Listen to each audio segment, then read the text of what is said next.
The life force of your bond. A power like life itself. Unseen for generations.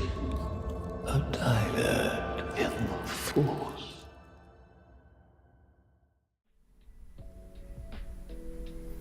How's it going, guys? Welcome to another episode of DYAD in the Force, episode 254. Your eyes are not playing tricks on you. That is not Choco, but it is still a black man. Everyone has to have one. I have not subbed Choco out for Nemo. Welcome, Nemo, to the show. That's a little bit too bright. I mean, adjust my settings or whatever. You gotta open I hope up y'all like can see me. You gotta open up like a white window.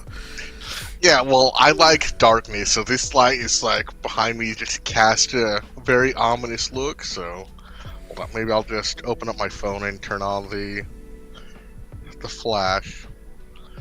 There, is that better? Just a little bit of light reflecting off the screen, or? Whoa.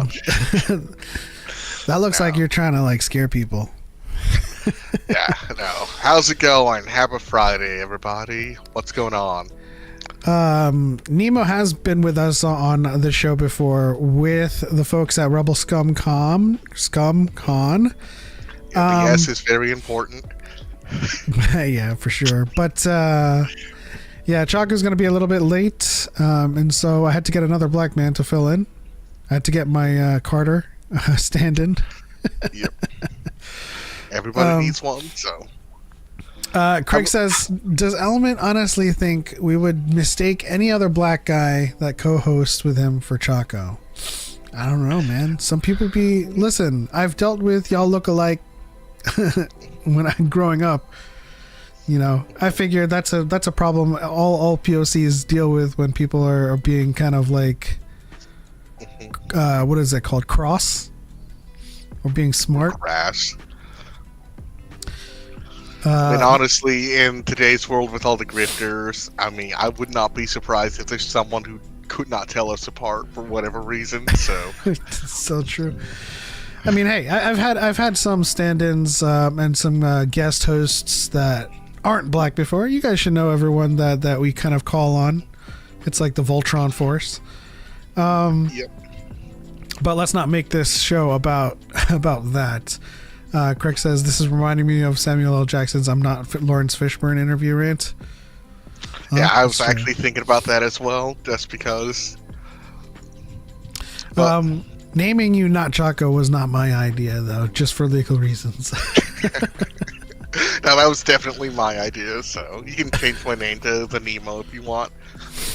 Yeah, let's go ahead and change that right now. Choco's going to be in about like 10 minutes or 15 minutes or so we're just going to enjoy our time with the Nemo and just talk about, stuff we usually talk about during our mixers. Let's see here. We do have an interesting poll up right now, which is asking everyone, if you had to choose a Jedi Master from the following, who would you choose? And I purposefully put in some not so strong choices. I mean, let's be honest, they're all fantastic Jedi Masters, except for 4 of them, so we'll just have to go with that. Except for 4 of them. Except for Pong Krell.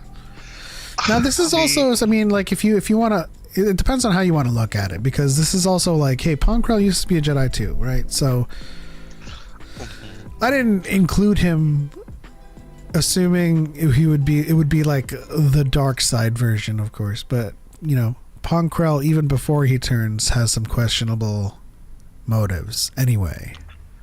I mean, honestly, he's probably the coolest out of all of them. He just happens to be not the greatest with clones. I mean, the double lightsabers is probably the coolest image I've ever seen in the Clone Wars show. So Quadrablade. Yeah, there was I think Sam Witwer and Matt Wood at Rebel Scum Con joked about what if he had like a double-bladed lightsaber in each hand, and how would they even bother animating that? But I think 2 is good enough. Although you Yeah, go chose Coleman Trebor. Mhm. Why? I feel like he's underrated because he went toe-to-toe with, Django and lost, and only one other Jedi could beat him, and that was Mace Windu. Someone could argue that Obi-Wan put up a good fight, but I don't know. I think he survived long enough to earn my respect. Because technically, if we're going to talk about Jedi Masters, he lasted a little bit longer than those who went after Sidious in Episode 3. So... Well, then you gotta give the flowers to Ki-Adi-Mundi then, right? No. The only reason he died was because of Order 66, right? So... True. But he's a chronic liar. I wouldn't say he's a liar. He was just incorrect about the Sith for about, 100 years. So that takes a notch up against him. So it'll be interesting to see how many people don't pick Ki-Adi-Mundi, even though, like... What about the droid attack on the Wookiees? That's the only thing he's known for. So. Why is that? Why is that? I never understood that meme. It's one of those things where it's like, if it sounds funny out of context, it's funny in every context. So you can just insert that in any conversations and it wouldn't matter, but because it makes no sense, it's funny.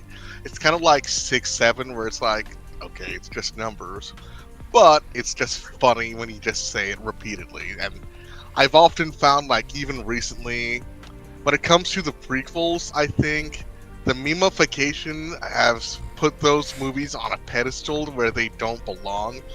And I'm kind of afraid that people can't actually engage with the movies unless it's a meme. So yeah, that's true. It's kind of like Guile's theme song goes with everything. Pretty much. And I mean, not to say that Ki-Adi-Mundi is, like, at fault for him being a meme, because, like, I've been part of the prequel memes and Sith posting and all that. It just feels like, I think you and Choco mentioned, like, rewatching the films, if you take out the memes, they aren't as enjoyable as they were, like, when we were younger. So I think keeping those memes is just a way to enjoy those films, because I think during my Revenge of the Sith rewatch in theaters last year, I'm pretty sure at least half of those lines that have been memified got a laugh, but in context, they're not funny at all. So, it's internet culture. I think it's been known for a long time that the sequel trilogy, or not sequel trilogy, the prequel trilogy, for the majority, or for a large part, survives by the memes. And I think it kind of manifests in whenever we do, like, prequel trilogy trivia, and, like, the questions are centered around, like, scenes that would have been memified. Like, people do good, but then, like, you ask them to kind of do a Shakespearean study on B plot moments during the films. They're like, I don't really remember what happens exactly, because you're kind of riding the wave of the memes here. Yeah, I'm still upset about that one trivia question about which order did Vader get his limbs reattached. Because I had to go back and rewatch that movie and it's like, no, it was this. And then I watched it's like, oh, he only had 2 limbs attached. That's a tricky question. So kudos to me for trumping me on that question. Yeah, he had 3. Yeah. Now, it's just one of those things where it's like, I've rewatched that scene so many times, but it flipped in my head, and I got the question wrong just because of perspective. So yeah. But it's also like the Mandela effect too, because you know how often we would get the questions, or we would get people asking or blaming the Jedi for not allowing Anakin to save his mother, and I'm just like, they never had a chance to. He had the dream on Naboo and went, like. But honestly, I don't know new canon for that, but I don't even remember him going back for her in that old series that they had with Anakin and Obi-Wan training at all. No, I don't. So the Jedi never have a chance to forbid or permit him going to save his mother. I think they kind of conflate like their general caution against it with like, you know, not allowing him to save him. But you know, everything happens while he's away and he's on Naboo, and there's nothing that the Jedi can really do. Yeah, if only he had a friend who was a queen and or senator who had the funds and the means to go back and purchase her or find a way to get her out of that, but she never did. So She kind of did. I mean, she sent Sabe back. Eventually, but She sent Sabe back, and Sabe was to buy her freedom, but she at that point, let's see, at that point she had been bought by Owen, right? And then yeah, I mean, you can't really circumvent the narrative of the movies at that point. Oh yeah, I get that. I'm just saying, I'm not blaming the expanded canon or so the comics and whatnot for that. More so on, Lucas never thought about freeing her because that was never his intention. So, you know, I do hate the fan, the tendency for fans to always circumvent the creators or the writers about like they never thought of this stuff. You know, I think that's my most recent video where I'm speculating on Luke using the footage from the original trilogy to justify his character. You know, his impulsiveness, and like they're like, Disney never thought of it that way. You're just making things up just to defend. I'm like, no. I mean, I'm using everything on screen. yeah, it's like it's not subtext; it's just the text, and you're not reading it properly. It's everything is just laid out. If you watch the films in earnest, and I don't think a lot of people actually pay attention to what's happening on the film. So, Yeah. which goes back to memes, and they haha, funny meme, but then they neglect what actually happens in the rest of the film. Shout out to Phineas McCormick, says, yo, good evening, everyone. How's it going, Phineas? Craig says, Element, how much of the reason the prequel trilogy not holding up as well for you is because you saw the original trilogy first? I love the prequels. I didn't say that they're not holding up. I'm saying, like, for the most part, in the zeitgeist, they're held up by the memes. And so most casual fans, most fans in general, will only know those moments, right? How many times do people just be like, I have the high ground? Are they actual fans? Are they just casual fans? Or are they the people that just know Yoda by virtue of, like, you know, pop culture, right? That's why a lot of people say Baby Yoda still. Yeah, forgive me if I'm mistaken, but wasn't I have the high ground a joke because it made no sense in context as well? I mean, it does. Well, when I remember watching it, I remember people laughing because they thought that line was absurd. And then I always thought, Anakin could just take 2 steps forward and just walk up the hill. And in that situation, sure, having the high ground would be more of an advantage. But to claim the fight was over because he had the high ground, to me, just kind of felt like, we need a line here to designate this is the end of the fight. But they didn't execute that too well, and I feel like a lot of the stuff in the prequels weren't executed well, but if you accept it for what the narrative is trying to tell you, then it's fine. Well, I think so. I did debunk a video by Sellsword Arts, who was trying to make they were trying to make the argument that line doesn't make sense from a martial standpoint, but what they did was they recreated the scene inaccurately. And so I showed the scene from the movie, and Anakin is a full 20 feet away and has elevation disadvantage. And so on approach, he has disadvantage. Now, if he's like, the way they recreated the scene is if Obi-Wan is like on a chair and Anakin is just like, on the floor. Of course, there is no like high ground advantage here, but Obi-Wan's controlling his approach, and Anakin is leaving from a lava river, so there's no other approach he can make. Right. But yeah, I mean, I love the prequels. Like, I'm just saying that like most of the people that would kind of argue for them is essentially coming from the memes, because they like we were talking about earlier.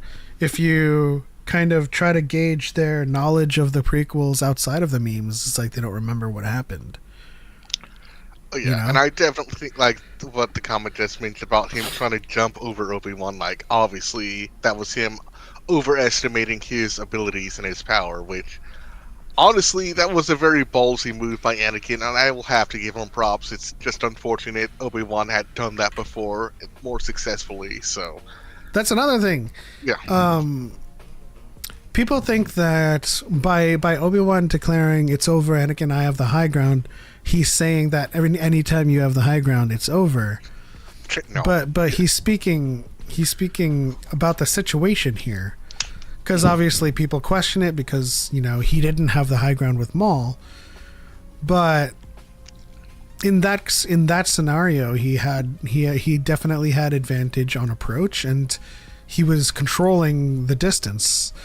But that's the same thing as like us talking about the memes and stuff, because a lot of people see the meme and don't see that there is a huge distance between the two, and Anakin has lava around him and then like a rocky shore, and so he has to approach from very disadvantageous vectors, which is essentially one force push away and he's back in the lava. So yeah.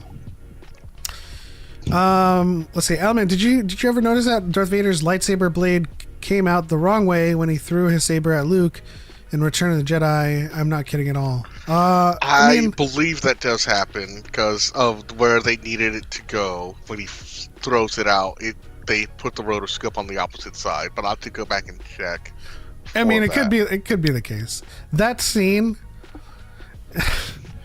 it just doesn't look good. You see, this is where I think the prequels hold up better because of technology. Of course. But I'm sorry, Vader throwing his lightsaber was the coolest thing when I was a kid. I like that moment even more than when Yoda does it in the Return of the Sith or Revenge of the Sith. I just think the weird wonky way he just threw it, and then the music swelling just worked thematically for me.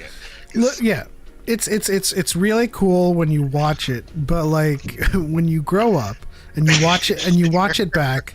First of all, he doesn't get it back, so it just looks like he just gave up his weapon, right? That's going to be an OnlyFans charge, sir. Hey.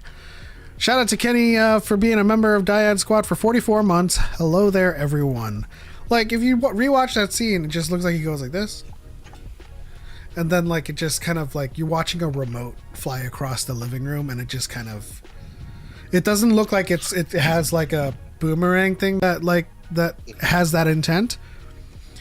And so it just looks like he just threw a saber away, and like there's no coming back from that. Obviously, like all of the like stylistic stuff that came after the fact was of course due to technology, right? So yeah, I just thought like the whole thing, like, which ironically Luke had the high ground and Vader's like, oh no, I'm not falling for that, and then he throws his lightsaber, so that's prequel humor. But no, yeah, there's a lot of, honestly, I don't think A New Hope holds up even with some of the special edition changes, just because of how it was filmed. And I know people want to restore the older version, and I think that's what they're going to be doing for the theatrical re-release, but I'm not looking forward to seeing that, because I don't think people are going to like it when they realize, oh, we've been watching all this modern stuff when we actually pay attention to the older film. You realize how much the prequels get held up by technology, but at the same time you realize, oh, the acting, the cinematography, and a lot of the editing keeps Star Wars great. And I think that's why the originals will stand the test of time, because it's filmed a certain way. Even if we may not like it, it's done properly. Well, I feel like some of the more modern stuff is filmed differently and it's more approachable, even if it's not as narratively strong outside of The Last Jedi. But that's another conversation to discuss. I think I know. I mean, this is kind of like my micro take as to why it didn't largely work the way Lucas would have liked it to work, is because a lot of his film and a lot of his script writing is very operatic, but at the same time, having your cast be surrounded by a new technology, but that technology being blue screens and green screens, doesn't help their theater of the mind. You know, where when you're acting in an opera, which I don't really have a personal experience in, but I could imagine that, like, you know, inserting operatic drama doesn't translate well when you can only work off of your scene partner rather than what you see around you in the set. Cubcos, shout out to Cubcos in the chat, says, I have the high ground. Well, time to pack it up. Fair play. Yeah, you got me, man. Well, here's the thing. Anakin had a very real option. He could have used the droid to fly further down the bank and then gotten onto the bank of the river, the lava river, along and kind of lined up with Obi-Wan instead of trying to usurp his position. I mean, honestly, he could have this just is my used a martial Force arts lift coming in platform as well. So yeah.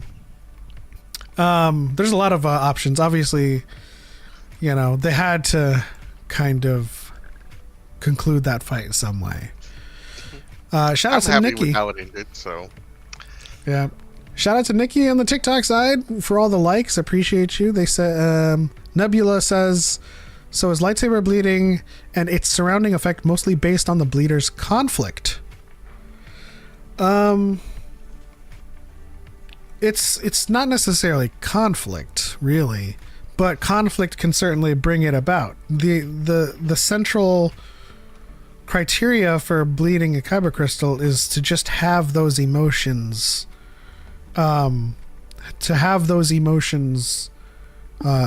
present and kind of pouring out of you. And in this case, you know, we have certain scenes where that's depicted, where, let's say, Dagan Gera is directing that towards the kyber crystal. We have Osha, who is coming in direct contact with the crystal itself. So, you know, I mean, it's certainly not based primarily on conflict, but rather just the emotions itself.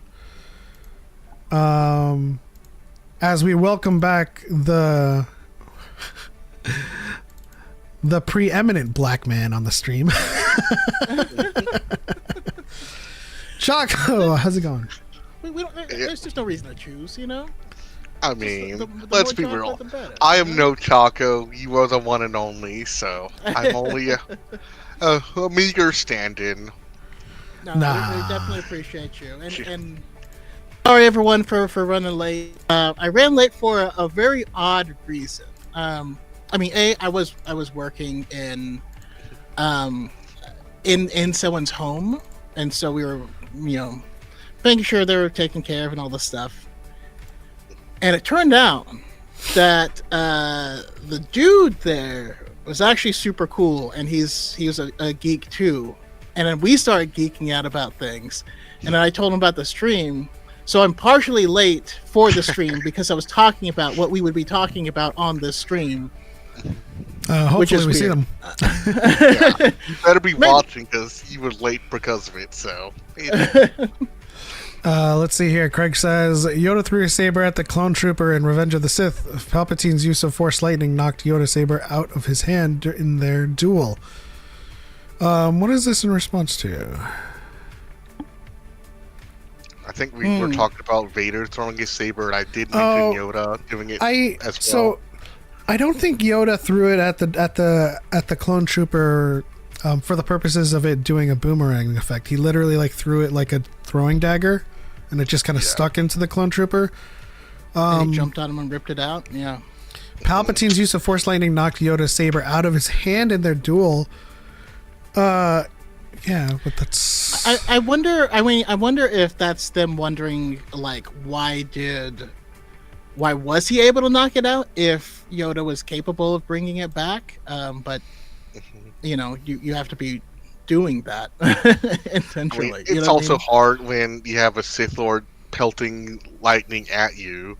You might as well just catch it with both hands instead of trying to hold it back and grab your saber when you're already at a disadvantage. So, yeah, but like I can juggle, but like if you kicked balls out of my hand, I wouldn't like. You know what I mean? It's not like just because I can juggle, it means that still works. I don't know. The way I see it is the Yoda does Tuda Minas with his hand. So I figure if Palpatine's aiming for the saber, then he has to kind of let go and kind of, you know, relinquish that in order to prepare himself to absorb another lightning. And that lightning did knock him off his butt the very first time in the Senate room when he walks in. So, and he got knocked out cold. So that, and I don't think he got knocked out cold. You don't get knocked out cold and then look up at him. Look up at your opponent with like relaxed. He was out. He was out. His face relaxed. He tanked it, and then it was like, that wasn't that bad. and then Palpatine walks over, and then Yoda's like, gotcha. He was out for a solid.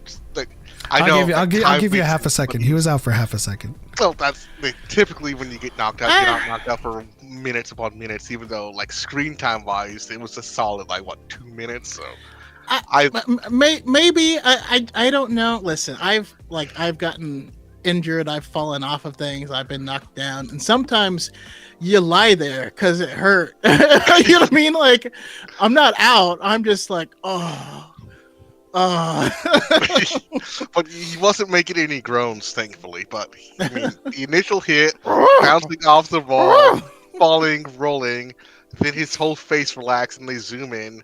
I think he was out just from the initial shock of it, then woke up immediately. It's like, oh dang, now Grandpa has to put in some work. Well, pow, and then. Well, speaking of bad effects, I feel like he was rolling on the ground thinking, "This bitch." Ooh. No.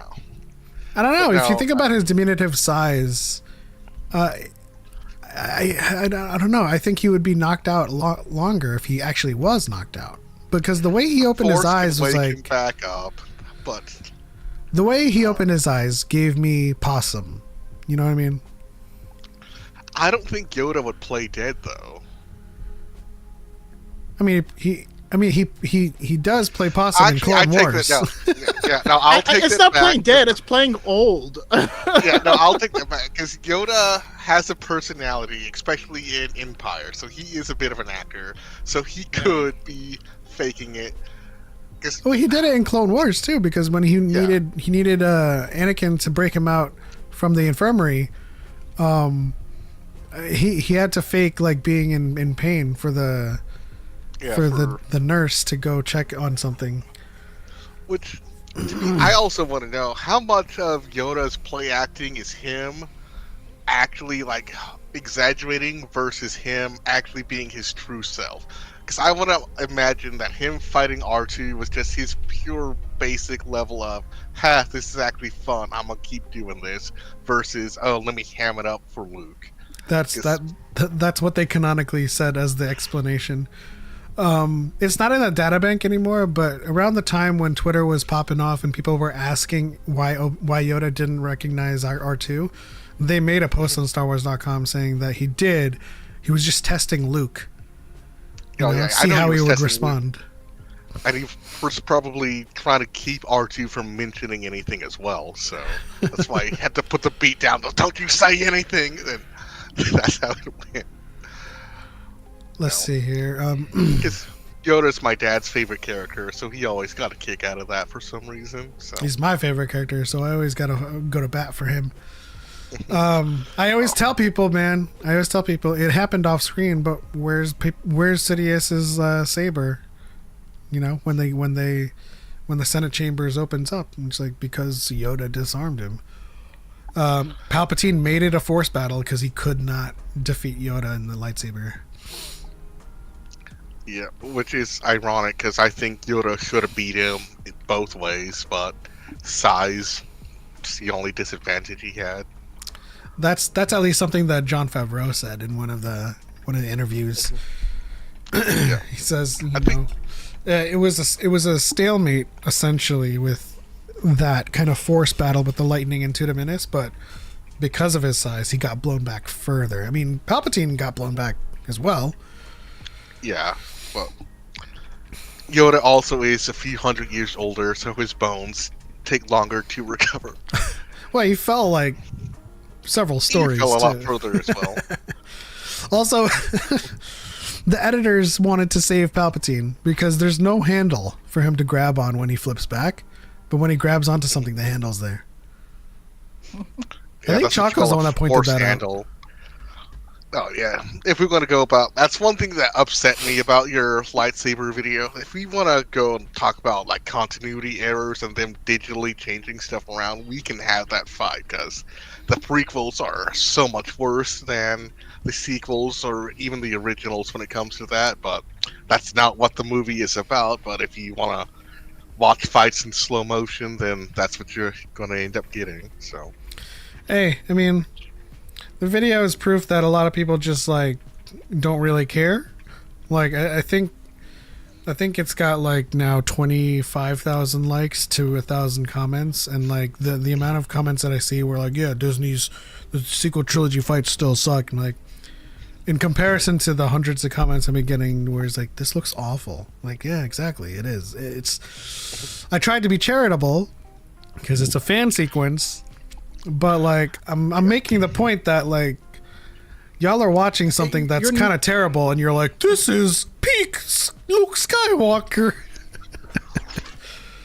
It's actually kind of sad because I think Mark, the guy who made that video, he's done a lot better in some of this. I've seen a lot of his. Yeah. Yeah, but it's like, even like, because even recently, you know, those kids that are made they do the Phantom Menace fight with Obi-Wan and Maul, and they just recreate that a bunch of times, and they've gotten better and better as they keep doing it. But every time we see it, like, oh, this is better than anything Disney has done ever, and it's like, well, they're just doing the prequel fight. That's nothing original. It's what already existed in Star Wars. And I would argue, hear me out, I think every fight from Obi-Wan and the Acolyte beats all the prequel fights except for Anakin and Obi-Wan.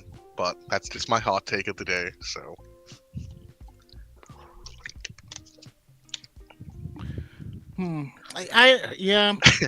I just think you can't beat stupid. You know what I mean? Like, well, dang it, we have to try, but no, but if they have zero interest in actual story and storytelling and what like the reason why people battle, like if they are watching a movie and the only thing that they care about is how good the choreography looks if you watch it in slow motion for some reason, they are missing the entire point of the entire film. You know what I mean? Like, it's painfully dumb. Yeah, the providence of the missing dagger didn't even happen until they slowed it down. Like, it wasn't a large scale, widespread complaint. The first time I saw the movie, and I hate myself for noticing that, because it's like, I knew immediately, because like, oh, someone missed their cue. He's not supposed to have that, but I'm okay with it. He's not supposed to have it. But then, like, no one noticed it until it came out on, like, I think the Blu-ray, and that's when everyone started complaining about it. And it's like, y'all are some fake fans. I clocked that the very first screening, and then no one ever said anything about it. Like, I honestly didn't. No, I checked, because the only reason I did notice, because again, I mentioned in the comments, like, Obi-Wan and Anakin's sabers flip hands in Revenge of the Sith. And then, Yeah. And then Vader is holding on to Luke's lightsaber at the Return of the Jedi before he screams never. So I was like, I knew, oh, this is an editing thing where people miscues or stuff got changed and edited around. This is just where they had to do it digitally because, oh, he doesn't need to have that because he'll just stab her. So they just got rid of it. And that's, again, it happens in a lot of movies, a lot of stuff where, like, you will see actors in the background, like, I think The Dark Knight Rises is famous for someone didn't get hit, and so he just falls over because he's supposed to fall over. You see that a lot of movies if you pay attention, so it's nothing new. It's just filmmaking. You just have to live with it. As an editor, I've had to edit around and cover up stuff because someone didn't do their job, and that's just how it is, but... Oh, it's just bad choreography. Okay. But at the same time, it's I mean, there's a part where in Revenge of the Sith where they're like standing on top of that table, and I swear to God, Anakin's just gonna run straight, like he's running out the door, and that's when Obi-Wan kicks him, and he like does a flip. But it's such a weird scene because he's not running at Obi-Wan, and he's not trying to hit him or do anything. It's like he's running past him. And you're like, where were you going? I don't know, man. I don't like. There's so many things like that. I mean, I clocked the dagger as well, but you know what? I assumed the guy just dropped it. It could very well. I mean? Like because the camera pans past her, and in the struggle, he could just drop it. Like I still struggle to call it an error because that possibility very easily exists. It's not like, it's not like Luke force kicking someone in the face.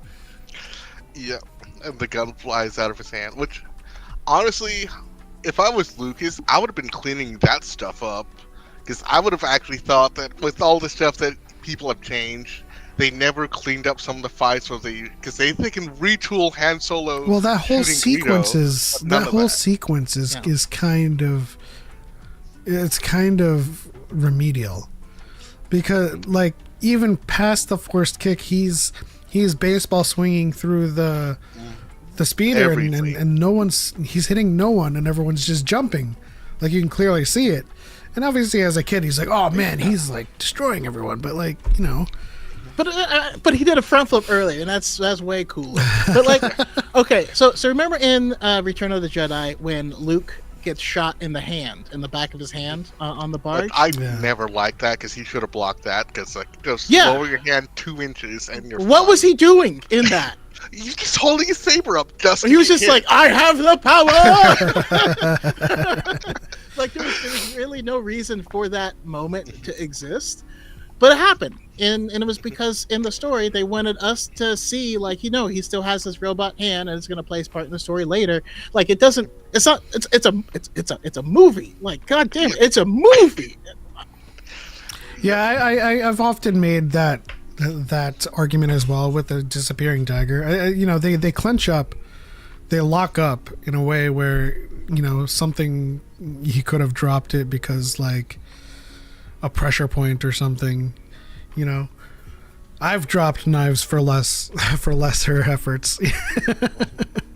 Just because honestly, let's see, Kenny says fine if he just stabbed her and then she takes a hit and then does what she does and then removes the knives and moves on, but again, it's just a movie. Yeah, I mean, I didn't clock it, so at that point, like you're hedging your bets against the people that will clock it and the people that are just like kind of lost in awe with the fight.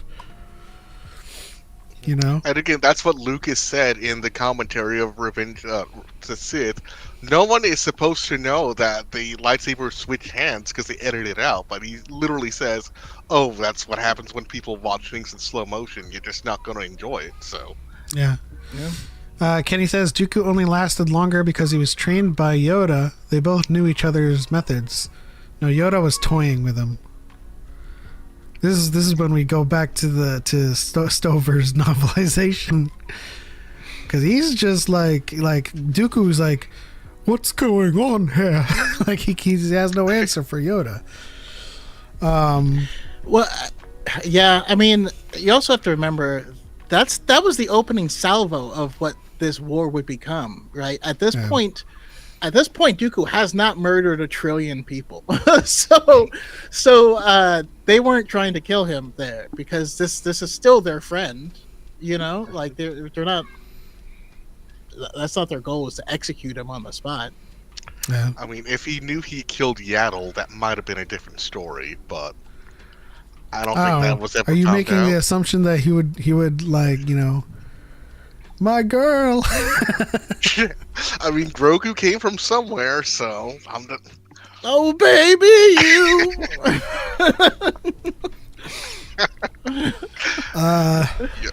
Harith says there are so many nitpicks I can make of choreography choices in Star Wars and every Star Wars movies. Excuse me. There are so many nitpicks in general that you can make of any of the Star Wars movies. Like the central point stands of my video. If you've concluded that you hate something, you're going to look for something wrong with it. Right? Even if it is a perfect film, you're going to find some guy in the background. He shouldn't be there. He's wearing pants. Like, you know what I mean? Like, you're going to find something wrong with it. And as fans, we have historically. What's going on, DePaul? We have historically nitpicked these shows and movies. We nitpicked the hell. I remember nitpicking the hell out of Clone Wars. But at the end of the day, it's not like it doesn't become your personality, and you move on to the next episode or whatever, and just kind of like move on with your life, you know? Ken says, as a Dooku fan, I find the disrespect disturbing. No, I love Dooku. I love him for what he is. I mean, I even feel like the Clone Wars almost did him a disservice until much later, because he was just literally a mustache twirling villain in the beginning. But a lot of what he does is kind of wacky. You know, like when they're fighting on the invisible hand, and he like does a little back kick. It's the gayest back kick. No, he's just like kick. Force. I picture him making sound like Prince when he did it. I mean, but I love him. To that sentiment, I don't think Nalith, Kari, and Ventress should have given Dooku that much trouble. Listen, if Yoda trains, and this isn't me arguing the fact that if Yoda can, therefore Dooku can.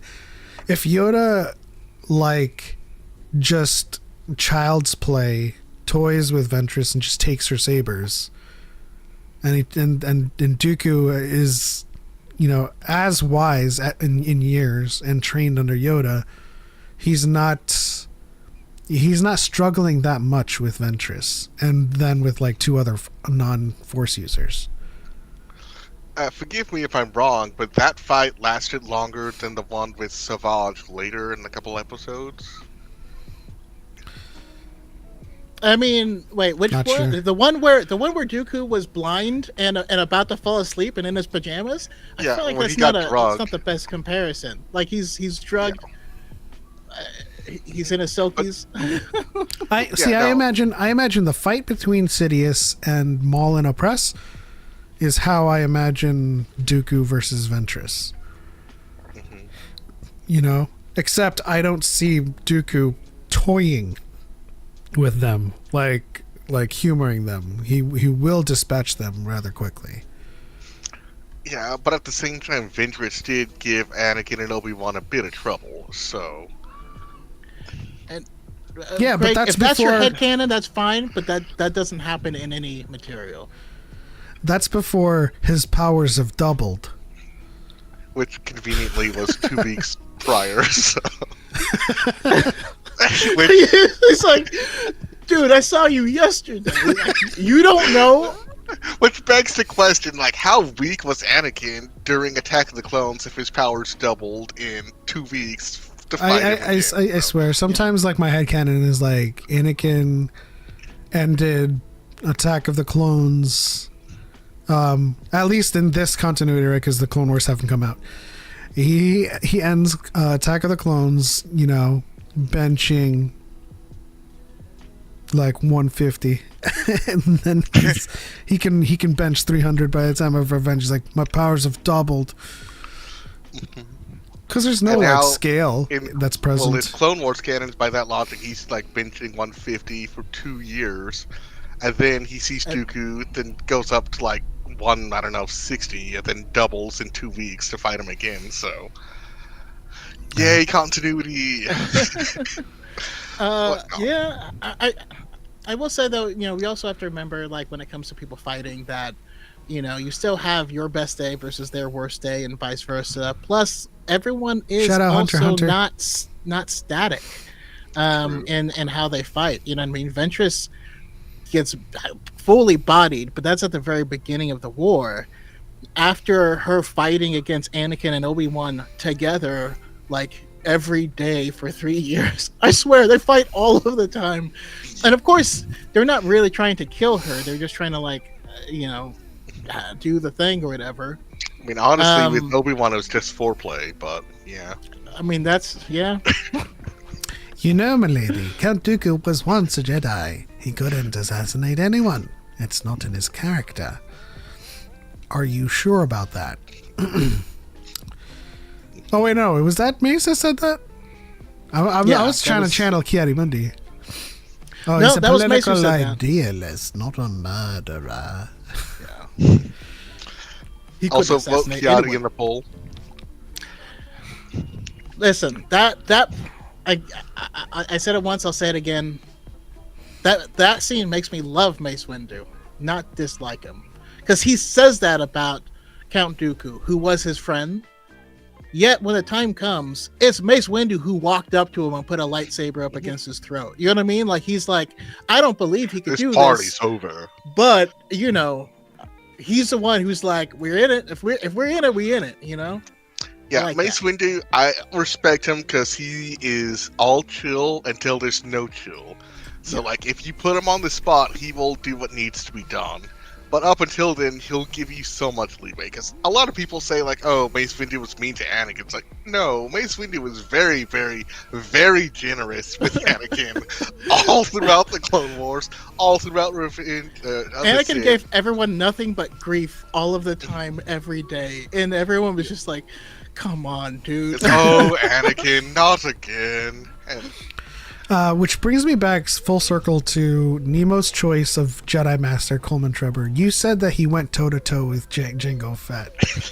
yes, I'm like, let's not mince words. He mean- did not go toe-to-toe with Jango Fett. No, he means literally. Not that he could fight on the same level, that they may have touched toes. He jumped up. he was this close away. So They went- that's Boop. How many times did Django shoot? I think it was two. And then Coleman gave up after the first deflection. I He think was like, he what? was 4 shots. He blocked 2, and then the last 2, which were in the same spot, mind you, he couldn't hit. So, I don't Oh, know. brother. Shout out to KG. Shout out to Darth Angel. To be Dinosaurs fair, don't normally have lightsabers, so I get it. You may have not had the coordination or Well, something. now that you mention it, you mean he might have had Yeah. the visual acuity of a T-Rex. headcanon. Count Dooku used the Force to prevent him from blocking the shots. There we go. I mean, It was a 2v1. It was completely disadvantaged. He did what he had to do. I'm gonna give it to you, but Coleman still jobs to everyone. He still went full Leroy Jenkins on him, and Again, you he never still go full Leroy lasted Jenkins. slightly longer than 2 of the Masters who went up against Sidious. So, not that that's an apt comparison. He did last longer than Obi-Wan did against Dooku. Dooku was just like that, and he's like, man. It's And then like, get Dooku out goes of like here. this. And then like a I love rampart. that moment too. Rampart. Because again, like Choco said, it's a very fruity fight that he had. And it's like, ooh, there we go. And the way the rampart falls on him, it's just like And it just slides. It's like, how did he not He break would've his entire hip? cut off his leg. Yeah, there would be. Yeah. 2 shreds, he said. Harris says, hey, if it wasn't for Coleman Trebor thinking he could take on Jango with Beskar, we wouldn't have had Obi-Wan on the council. I mean, listen. I mean, Several masters died that day, so let's not let's not make that assumption. too many masters.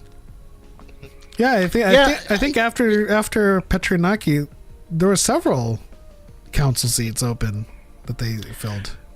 But let's also not, forget that being on the council doesn't mean you're a great fighter. Not necessarily. That's not what the council's about.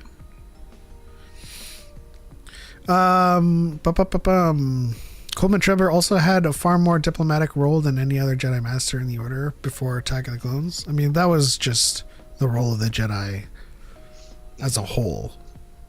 Yeah, but do you think he had the audacity to jump up? Let's say even if he dispatches of Jango, he's still not beating Count Dooku, so that's why you have to respect him for at least trying. No, I'm not. I'm not respecting Coleman. He jumped up and got jobbed hard. Yeah, but no one else went up there. Nobody else went. Even Mace Windu had to fall down before he had to fight. I'm not giving out. Okay. Listen. For effort. Here's the thing. Here's the thing. Like, if no one would face LeBron in 1-on-1, and I was like, fine, I'll do it. I don't get extra credit. You know what I mean? Yeah, but no, in this context, you like maybe for courage, make a layup, and then you get dunked on 10 times after that. You still scored on LeBron, and you should be respected for scoring on LeBron. Okay, but you didn't score. Who did Coleman score? No, let's say his 2 blocks on Jango is like he kind of hand checks LeBron a little bit, but it doesn't really do anything. No, give him at least 1 free throw, just 1 point. Coleman got LeBron? scored. If you give it to LeBron, LeBron's airballing it.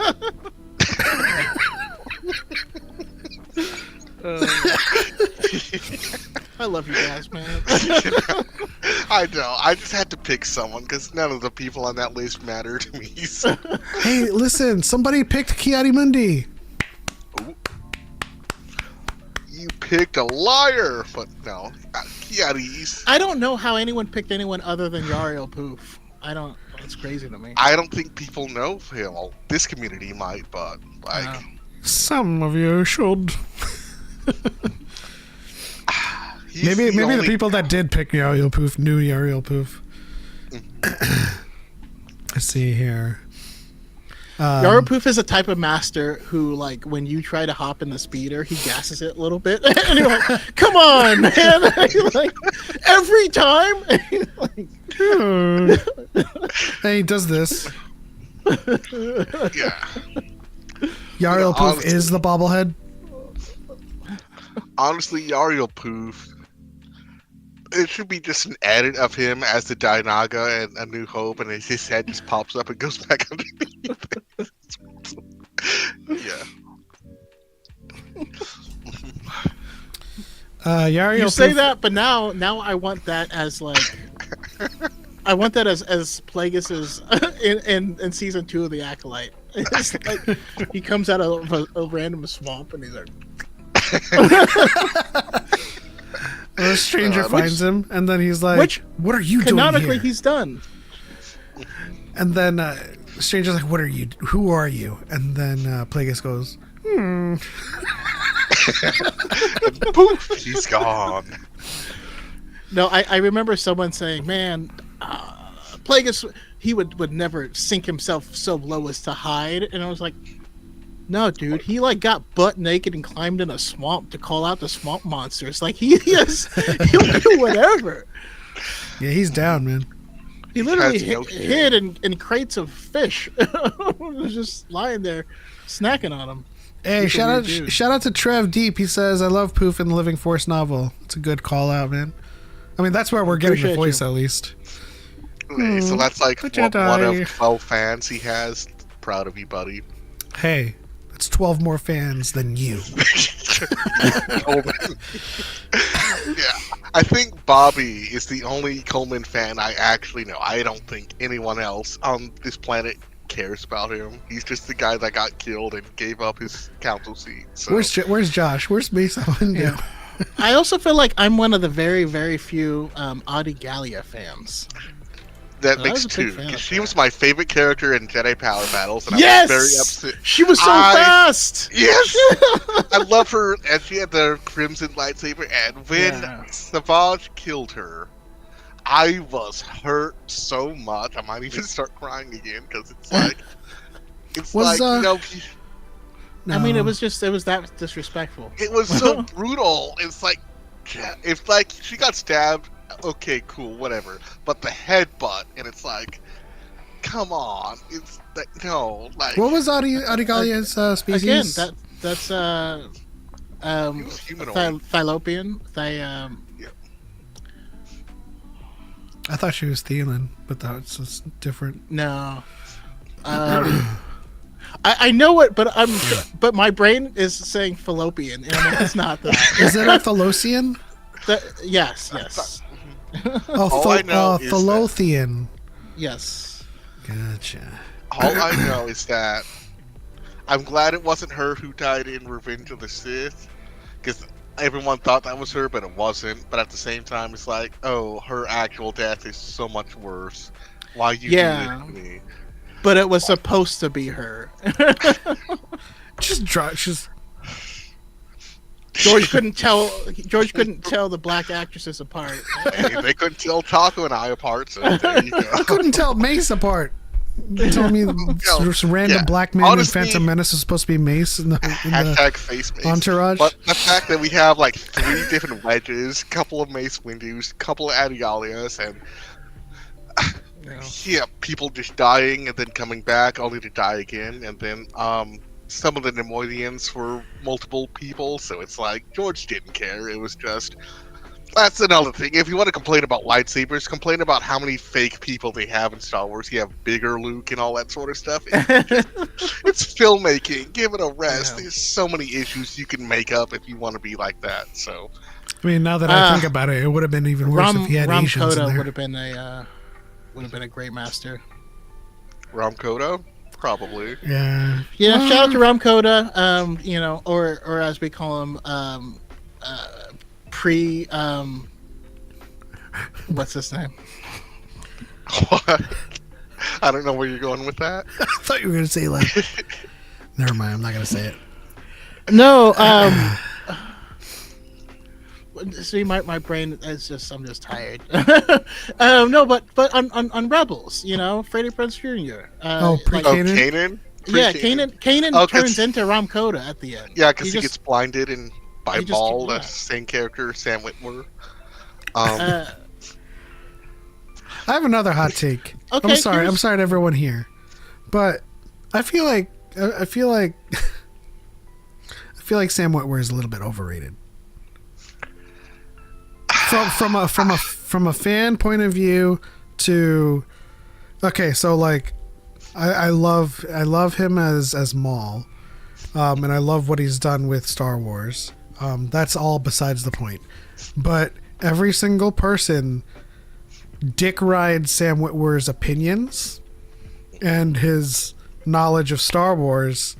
Like every time I see a video of him just kind of talking on a podcast about Star Wars, everyone's like, he should like take over. He knows everything, and I'm like, this isn't the move, man. Like, yeah, he's heavily involved, but he's not, because I don't think he wants to be.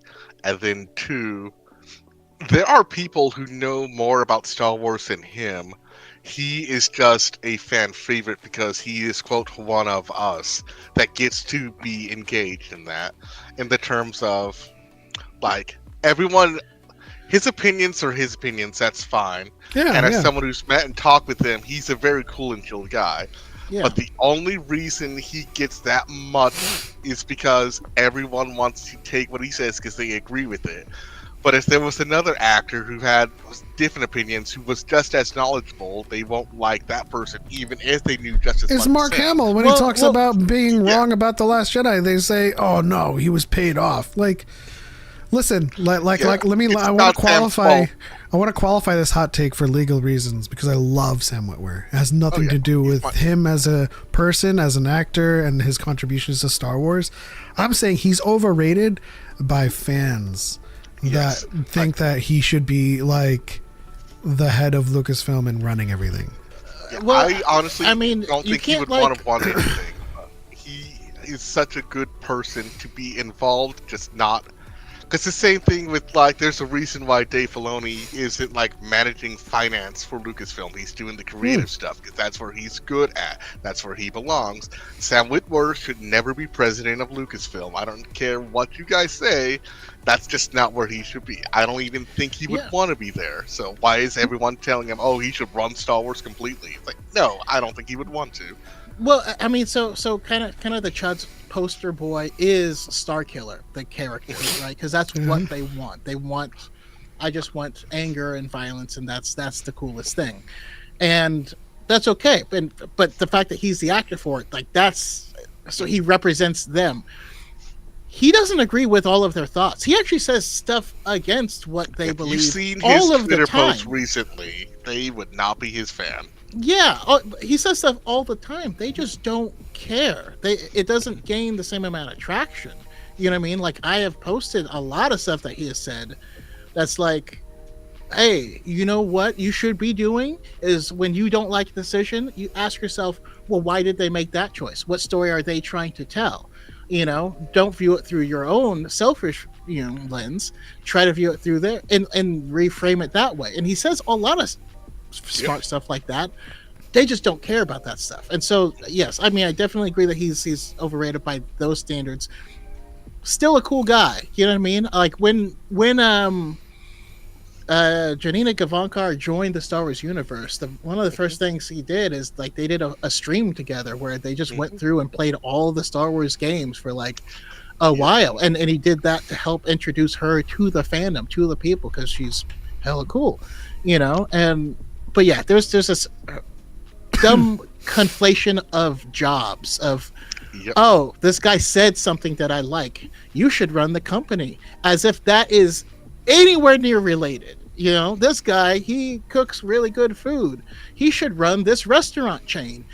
You don't have to know how to cook to run a restaurant chain. You know what I mean? Like, I don't know, it's probably just, better it's if just he dumb. didn't. It's just Hold on, very dumb. I'm having a hard time believing this is a hot take now. The chat, shout out to Super Ruiz, says, oh my god, thank you. Harriet says thank you.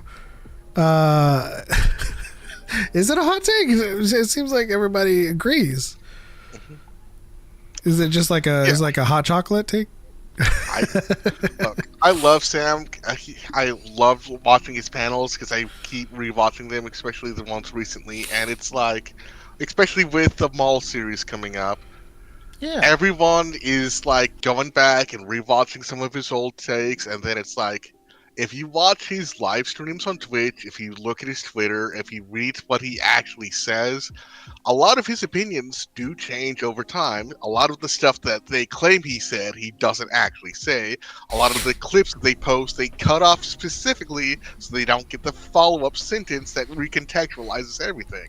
I think he's been used, unfortunately, to be a spokesperson for a group of people that wouldn't agree. Same with Mark Hamill. No matter how many times Mark Hamill says XYZ because XYZ, they will say, oh, he said ABC, and that's why he should be in control. It's like, no, that's not how it works. Harriet says, like, I'm tired of people citing the Star Wars clip of him outsmarting the producers on Solo by deciding his look on Solo. There's another clip of him also saying, like, correcting Dave Filoni, saying, like, I forget who's involved in the scene, but it's like, but they've met before. And Dave Filoni's like, oh, that's true. Yes. Yeah. But if you listen to some of the other stuff, like Dave has told Sam, oh no, this is not going to happen, this wouldn't work, or like some of the producers, like you mentioned before, where they have conversations up late talking about Star Wars, and a collaborative effort. There's that back and forth. He has his opinions, they have their opinions. Sometimes things change, sometimes they don't. That's just how creatives work, where they bounce things off of each other. Yeah, the same thing with Solo.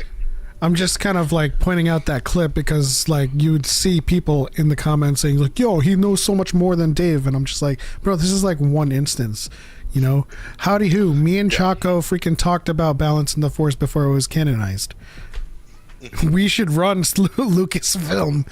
You know, I mean, If you put me in charge of Lucasfilm, it would be a terrible idea. I'd be like, but day one, I'd be like, so what do I do? I think is there a manual? Who it's do valid. I call? I will say it's valid if you guys go to bat for us to join the story group. I think Yeah. we would if you guys thrive get in that a Coleman environment. Trevor comic, I will love you. We'll do a Coleman Traber comic where like we give you like 12 panels of what he's thinking about before the first shot hits him. Like Did I the leave Sherlock a stove Holmes on? versions of discombobulate and hit him with a jab, and then none of that actually happens. No, It's this actually his imagination of how it's supposed to go, and it's like him doing flips, and he's all cool, and then he rips off his robe, and he's like ripped, and he's like, he destroys the war, and then it fades out as he's And falling. then he's all like, I actually think we're actually responsible for a lot of canon nowadays. I can think of at least 3 things that I have personally spoken to people from Lucasfilm that have showed up on at least on page. Yeah, it's been interesting. They do pay a lot of attention to people who actually engaged love with the Star concept. Wars. Yeah, engage with it in good faith. So keep doing that, everyone, because they do see it, they do pay attention, they do watch it. Yeah, absolutely. Yeah. Going back to Sam for a quick second, there's a reason that they love bringing him back, because he actually works with them. If he had the attitude that a lot of the people who claim to be fans of him had, he would never be brought back for anything. And I'm so thankful that he doesn't have that attitude. He doesn't share those opinions. He is his own person, and he actually likes Star Wars. Even if some things he's critical of, he's still engaging with it, unlike some people who just hate on things to hate on things. He's not who they think he is. So. Okay. All right, can I pause this have a sauce, this hot question. take? Really quickly, can I pause this sauce, this hot take? Can No we clue what stop? that means. Can we stop? Like this, it's not the best thing in the world when he screams Kenobi. Like, I know it's a signature, but guys, It's the stop memes asking again. him. It's the memes. I know, but That's all stop asking him. I'm pretty sure he's kind of over it by now. Yeah. I don't know how he actually feels, but I'm just saying. He did it recently at a convention, and you could tell, like, he did it because everyone wanted him to, but you could But he was see in dying a little bit inside. He's like, this hurts my voice. Like, Yeah. it happened, what, 8 years ago or something? How long ago was that? Shoot, I'm old. I mean, when the episode came out. What? When was that? Was that 2016? No. Yeah, it was before Rogue Oh, One. it was in Rebels, yeah. Or during Rogue One era. So Yeah. I do have a question for everyone, and everyone in the chat as well. I need you to give me 2 characters, right? So without using Star Wars characters, you have to pick your Jedi Master and your Sith Master. But you have to choose them from places other than Star Wars. Ugh, I had 2 Who are you going picks with? that I do not want to say because politics. Oh. I'm gonna be the best Sith, the greatest Sith of all time. People say there's no Sith better than him. There you go.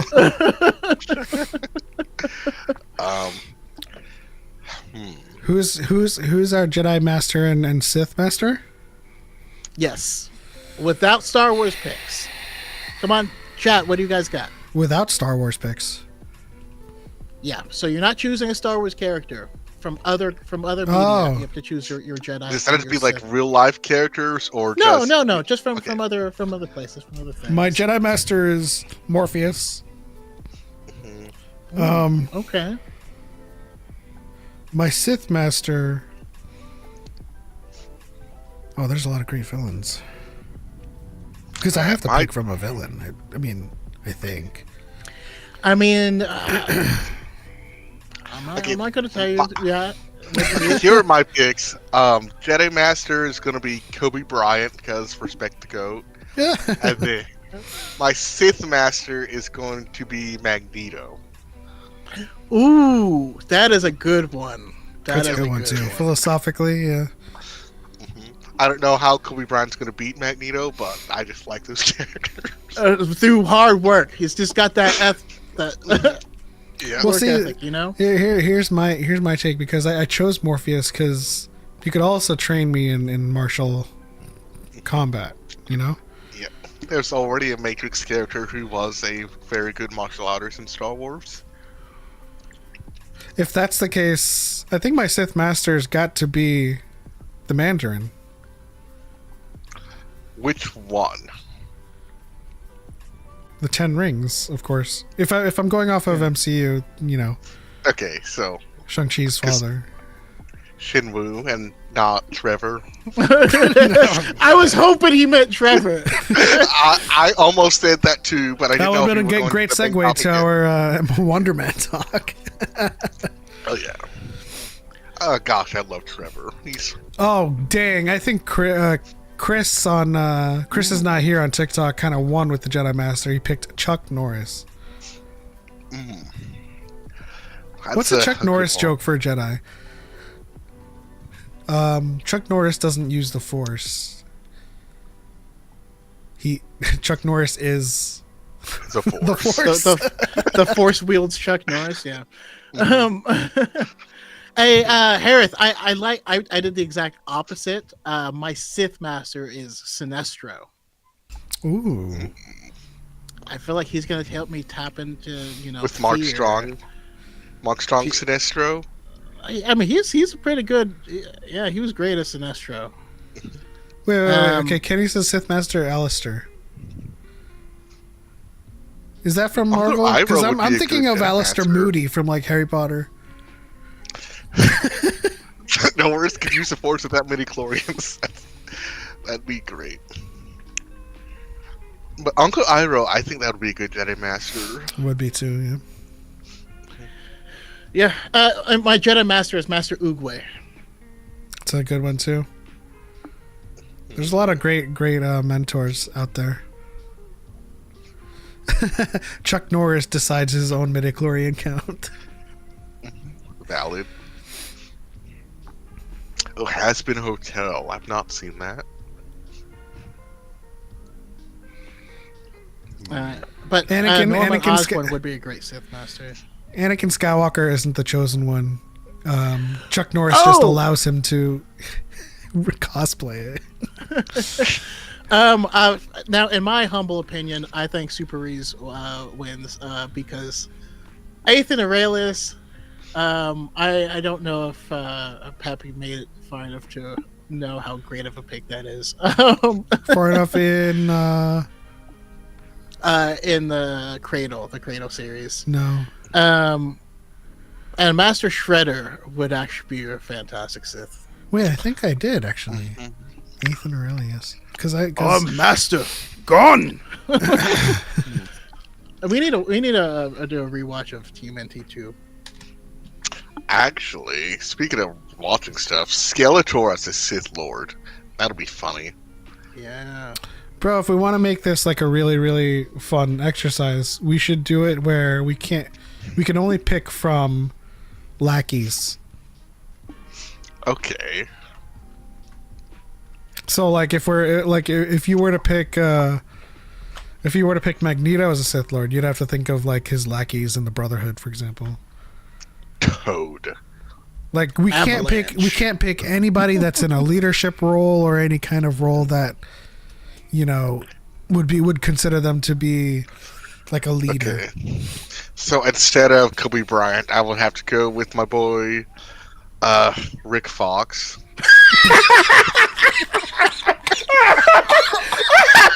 Oh Jesus! Oh. It's a good one, isn't it?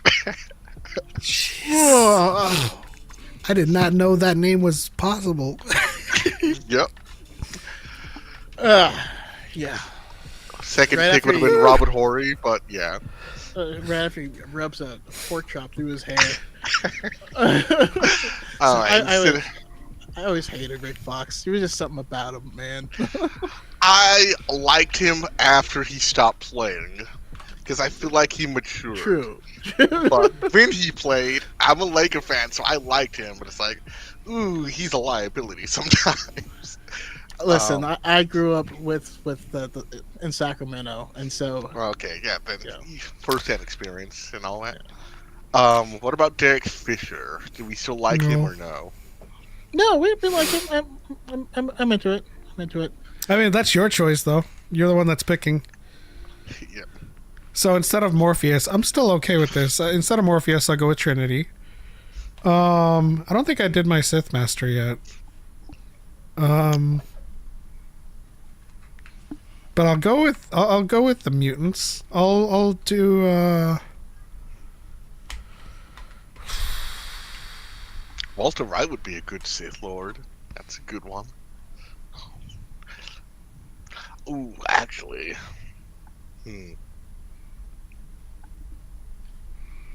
Now, do you guys consider Sebastian Shaw a lackey or a leader?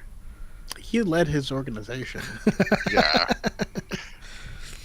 That's true. That's very true. um, Let's see. Ted Lasso is a Jedi Master. he has a temperament for it, that's for sure. Yeah. Let's see. Instead of Magneto, I know I jokingly said Toad, but given the whole Ray Park stuff, that's probably not a good idea. Yeah, you know what? I'm gonna give him a try. My Sith Master is Sabretooth.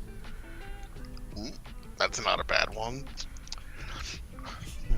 He'll teach me how to be a feral and merciless. Okay, my Sith and Jedi Master are both Itachi.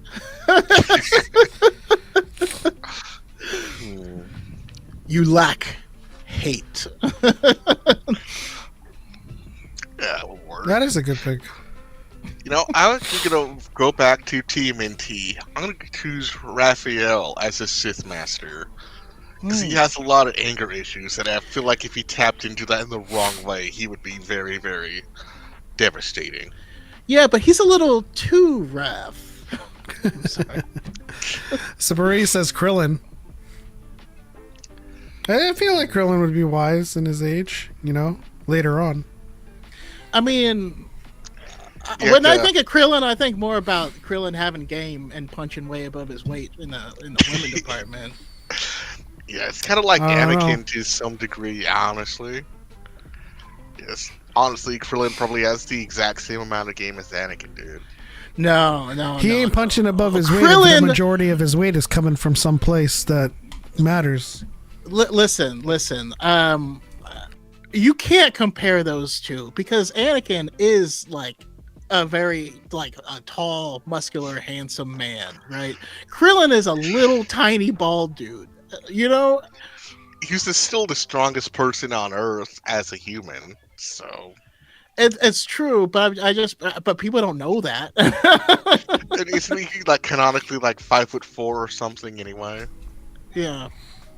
Let's do our. Krillin has so much game that he convinced his hot wife to name their daughter after his old girlfriend. To be fair, he did fall in love with AI, so... That's true, but So did Luke. Pep also loves Allen Iverson, so Yeah, he's my goat. He would be a great Sith Lord, ironically. Nah. Talk about practice. Listen. Not a game, a practice. Listen, man. I'm not gonna go into it. I mean, man, he lost his best friend. Ron Artest. Why everybody? No, hold up. Metamour Peace Jedi, Ron Artest Sith. There you go.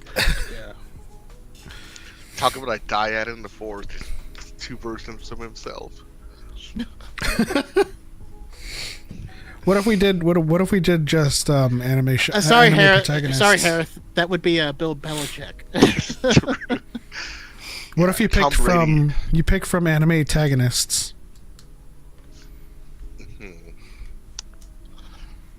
You know what? I'm gonna. I mean, pick a Choco very already picked easy Itachi, one. but What about all the horse girls as Sith? Musume? Here we go. I don't know. I haven't seen Imagine it. that speed, but evil. Movie Ron Weasley as Jedi and Dr. Doofenshmirtz. Stain as your Sith Lord, I think works. And You see, I can see Stain as a Knight of Ren, actually. He is kind of stunted, isn't he? best genist. Yeah. Oh, Best okay, genius. okay. Let's put Yeah, some I mean, flair. Move on. Let's put Listen, some flair on Hisoka- this. I'm choosing Tengen as my Jedi Master. Mhm. Hisoka does definitely see the potential in you. Yeah. It's only slightly worse than Anakin in that regard. So Tengen is my Jedi Master, and Kabuto is my Sith Master. Mhm. Calculating data analysis. We're still not doing leaders of the organization, right? KG asked, "Why is Choco dressed up?" Because he's fly like because that. it's after 6. What am I, a farmer? Oh, wow. No disrespect to farmers, but No, that's it's from 30 Rock. You're like, why are you in a tuxedo? Because it's after 6. You know, I didn't think food could be any more could look any more scrumptious than Food Wars. But I started watching Campfire Cooking. Yeah. So good. speaking of, Makes me want to cook. yeah, anime food just hits different. Let's see. Yeah, I didn't watch Food Wars because I got You got weirded hungry. out. No. Everyone is just constantly like owing over food the entire show, and it's kind of weird. I don't know, man. Have you seen it? Like it gets weird. Yeah. So was it Owen Wilson as Jedi Master? So you lift some rocks. He's like, "Wow, that's great." Wow. You know, Owen Wilson and then Debo. Matthew McConaughey as Jedi would be Debo is your Sith fantastic. Master. Debo's my Sith Master. It's my bike.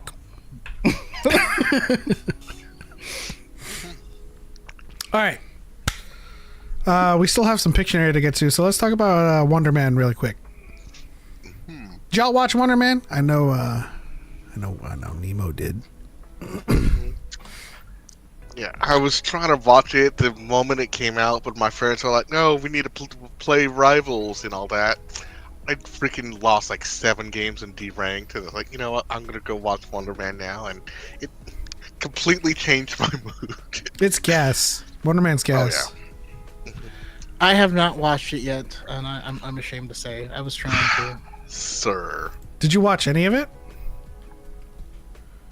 You're No. missing out. Well, that'll It's save only- us some time then. yeah, it's only 8 episodes, like 30-minute episodes, like what, 3.5 hours altogether. You can watch it in a sitting. Absolutely I did, yeah. fantastic. I think for Marvel TV, I think it's one of the best Marvel TV shows. I just think that like the character work that happens in this, you almost forget it's a superhero show, or it's like a Marvel show, because it's very methodical, it's very relatable, and it's very kind of like grounded in a way where all you're thinking about is Simon's, Journey. his struggle, Yeah, and I'm I trying think to be ambiguous. Yeah, I think I mentioned it before, but to me, Wonder Man is essentially the Andor for Marvel, in that Ooh. Now, I will say it's not as good as Andor, but I think like the tone and the approach is how I view Wonder Man in light of everything else that we get in the Marvel Cinematic Universe, similar to how Andor was completely different tone than the rest of Star Wars at that time when it came to like the Disney Plus type of shows. So you get a very good like character breakdown and a very close look at these characters. And like I mentioned to Element, like the two main characters in the movie of the show reminded me of me and my professor, because it's very much about the film industry and like acting and how you deal with all that. And for me, that relationship reminded me of my professor who passed away 3 years ago this week, and that hit me very, very hard. Oh. Especially, like, no spoilers, but there's some tension in there that's like, ooh, this reminds me of conversations that I've had with him and how we like disagreed on how to do certain things, but they were still there for each other. And yeah, it's a 9 out of 10 for me. It's fantastic. Yeah. That's great to hear. And by the way, I'm not opposed to spoilers. I was supposed to watch it and I just didn't get a chance to. So Well, that's fine. I'm not going to hamper There's not the a lot of discussion, spoilers, but we can talk about it without spoiling it. Yeah. Yeah. But like you it's know, better it's if you enjoy it. Like when you see how things play out, it's like, oh, this works so well, and I don't want to ruin that if you don't already know what's going to be in it. So yeah, and we're And used to real this quick, anyway. I just want to shout out Chris is not here on the TikTok side. Said this Jedi Master would be Taro Sakamoto, which is, I mean, Sakamoto Days is fantastic. that's a good one. But to have Gary Oak as your Sith, to be like, hey, you can't ride your bike there, man. Like, come on. I mean, he sent the kid away, then got with the mom, so that's very Sith-forward activity. So. Yeah. So I think the number one thing that worked for me with the show is that, and I'm willing to elaborate further if this doesn't make sense, is that his superpowers is the A plot, and it's not the A plot. And that's what these shows need to become. Otherwise, they end up being the same movie over and over again. Yeah, Yeah. honestly, I wish we didn't know that he actually had that, because I know it's kind of mentioned in the trailers and whatnot. I don't know if you've seen any of that, but I went into it not paying attention, even though I knew about that, hoping that it was done differently.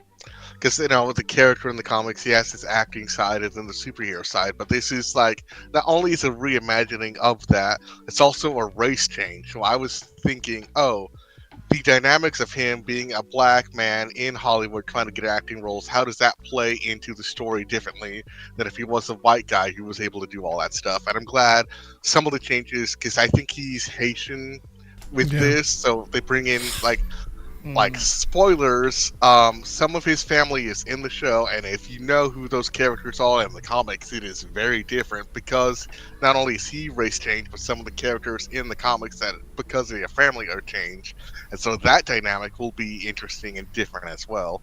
So seeing how they did that makes me excited for more. I know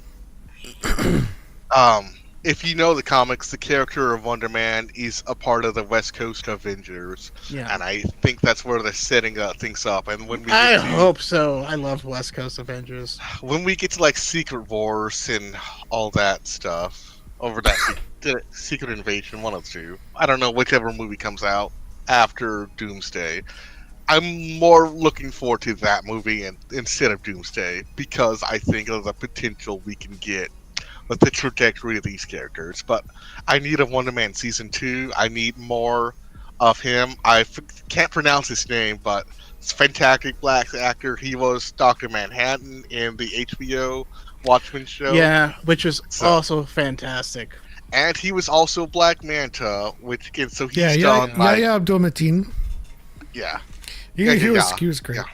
I loved him as Black Manta, but he is so much better as Wonder Man because they actually gave him a character because it's a show about acting. When he has to act, is so much layers because he's acting as a character who has to put his mind in a character that's written differently. So he's doing like multiple layers of acting. So you have to believe that he is this guy trying to act a different way, and the acting and character decisions that he does for this show is absolutely breathtaking. Yeah, no, I mean, I think all of what you said was spectacular. Like, it was those moments in the show where you were kind of rooting for him to kind of nail the acting part, and you were just like, damn. Oh. You know, I know he's already acting in a show, but like he has to ham it up and be acting in an act. He's acting like he's acting. So it was pretty spectacular to kind of approach this in a, because I think Super Ruiz kind of gets what I'm saying when he says when he said facts, because I know nothing about Wonder Man either. I don't know the comics or anything, but the fact that the show was all about his superpowers without being about his superpowers lent to more introspection on him, you know, like away from the superpowers, because I'm just kind of lightly spoilery, like he's being hunted for being superpowered, but the fact that he doesn't want that to be known, the show becomes about his struggle and about his character, more than the superpowers. So that's what I loved about it. Like, they are very obviously setting up minor spoilers for mutants in the future movies. We kind of got hints of that with Miss Marvel, but the way, like, I don't know if people know comics, but the way they treat characters with powers, if you were given powers, then you're totally fine. Like, if you're Thor or Iron Man or any of those characters, you're fine. But if you were born with powers, like a mutant, somehow you're treated differently. So, like, Captain America, he could be given powers. Oh, yeah, that's cool, that's awesome. And by that I mean Steve Trevor, not Falcon, who's now Captain America. But OG Captain America was given powers, no problem. But if you're born with powers, suddenly that's the worst thing possible. And that's kind of where we're headed with these films. And that's, I was kind of looking for the mutant drop. Well, in the comics, he's not a mutant, which is ironic because a different character that shows up, no spoilers. Oh, did they make him a mutant in this? Interesting. No, that's what they are. They didn't outright say it, but that's what some of the post interviews kind of like allude to. That's how they're treating that type of situation. Because we actually don't have an origin story of his powers. We just know that he has them. So how you navigate that is the story. It's as malleable as a Scarlet Witch, right? Before they bought Fox, she wasn't, and then when they bought Fox, she was. Like, they literally just updated her entries and stuff. I mean, still upset. I think about she's gone back and forth a couple times. Yeah, like even more than that. Super Ray says the show is so much not about his powers, we don't even know how he got them. Yeah, exactly. And that's the whole point, because like the heroes are not their powers. Exactly. Like, that's, you know what I mean? That's why the heroes we love are not usually the most powerful and the most, you know, I don't know. Unless you watch anime, but that's a different story.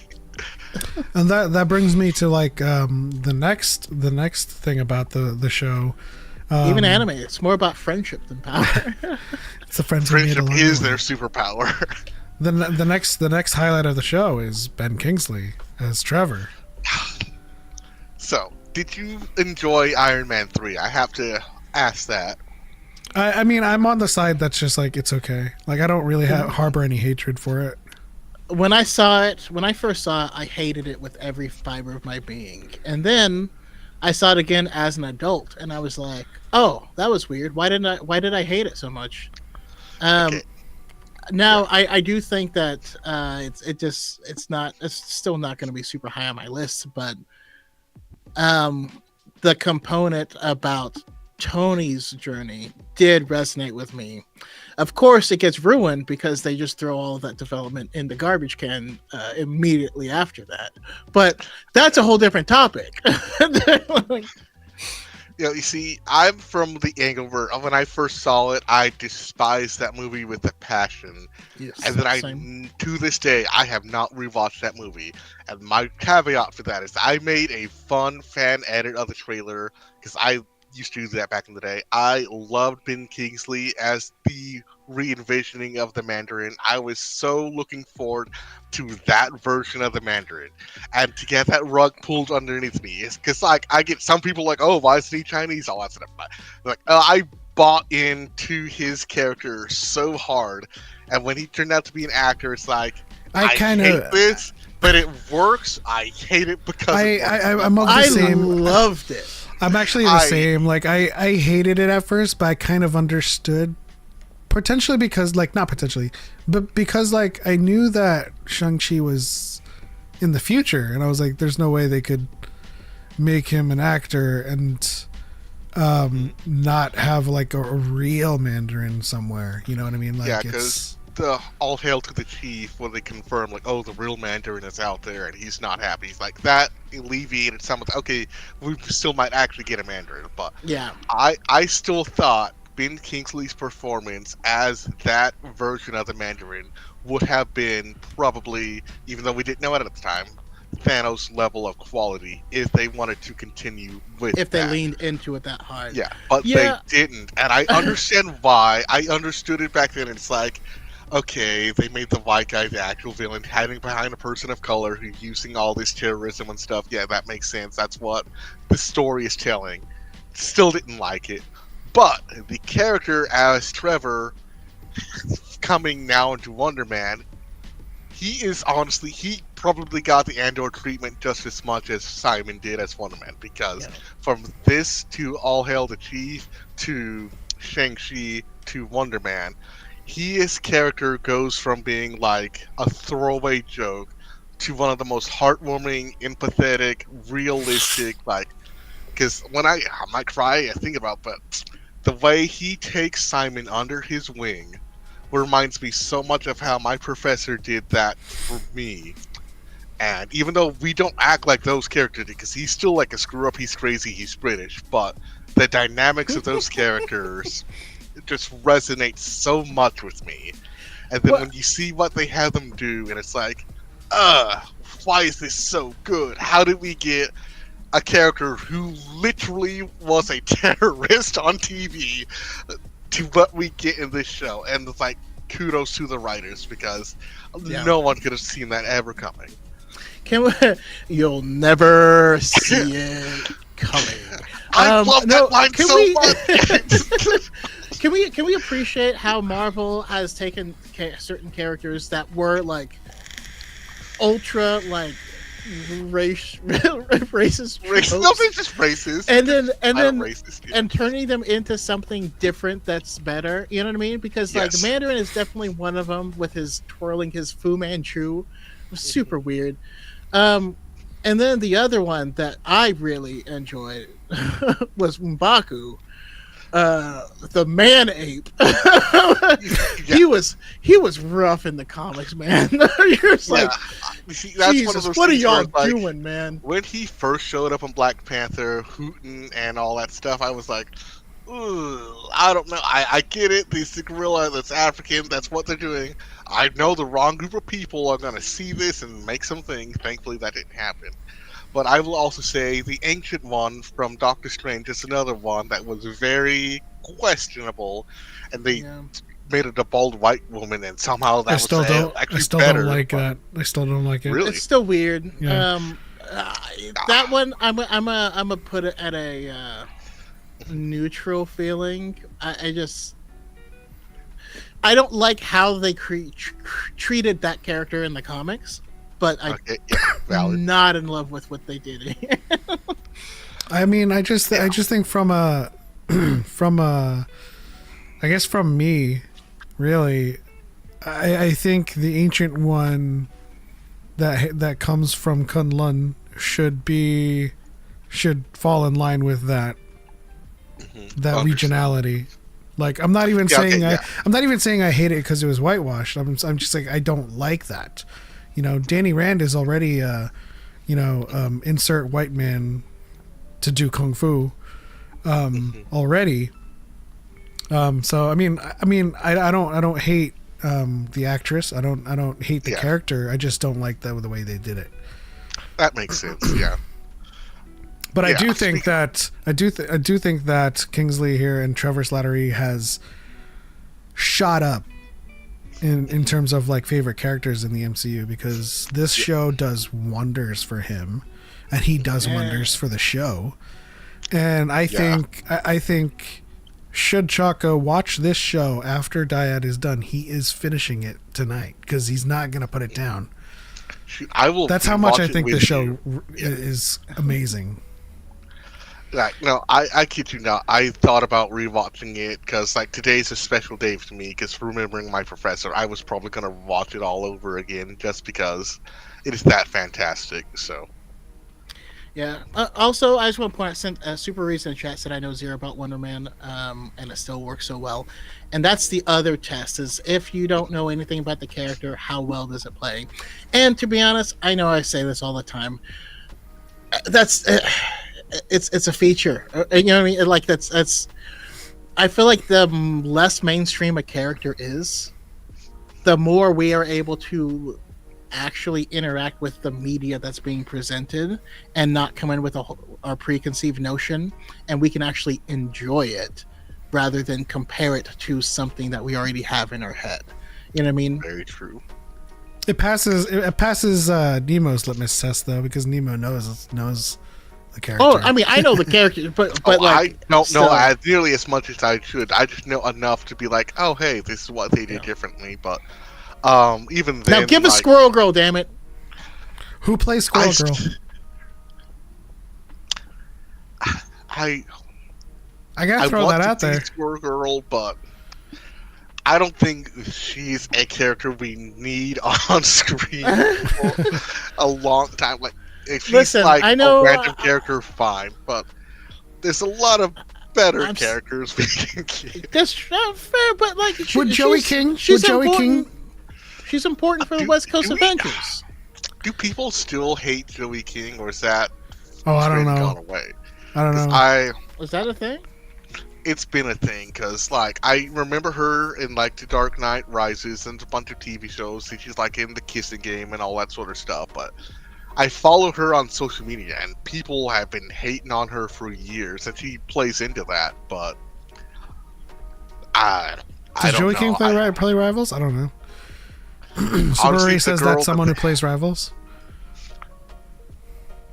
The girl who plays her in Rivals, like the AT&T girl, should definitely play her in a movie like she was in the spin-off show. I'd take. No, I'd take they her. casted her. You know, they casted her. There's like.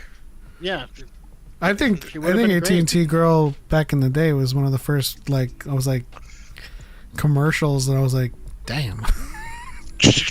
Hey, yo.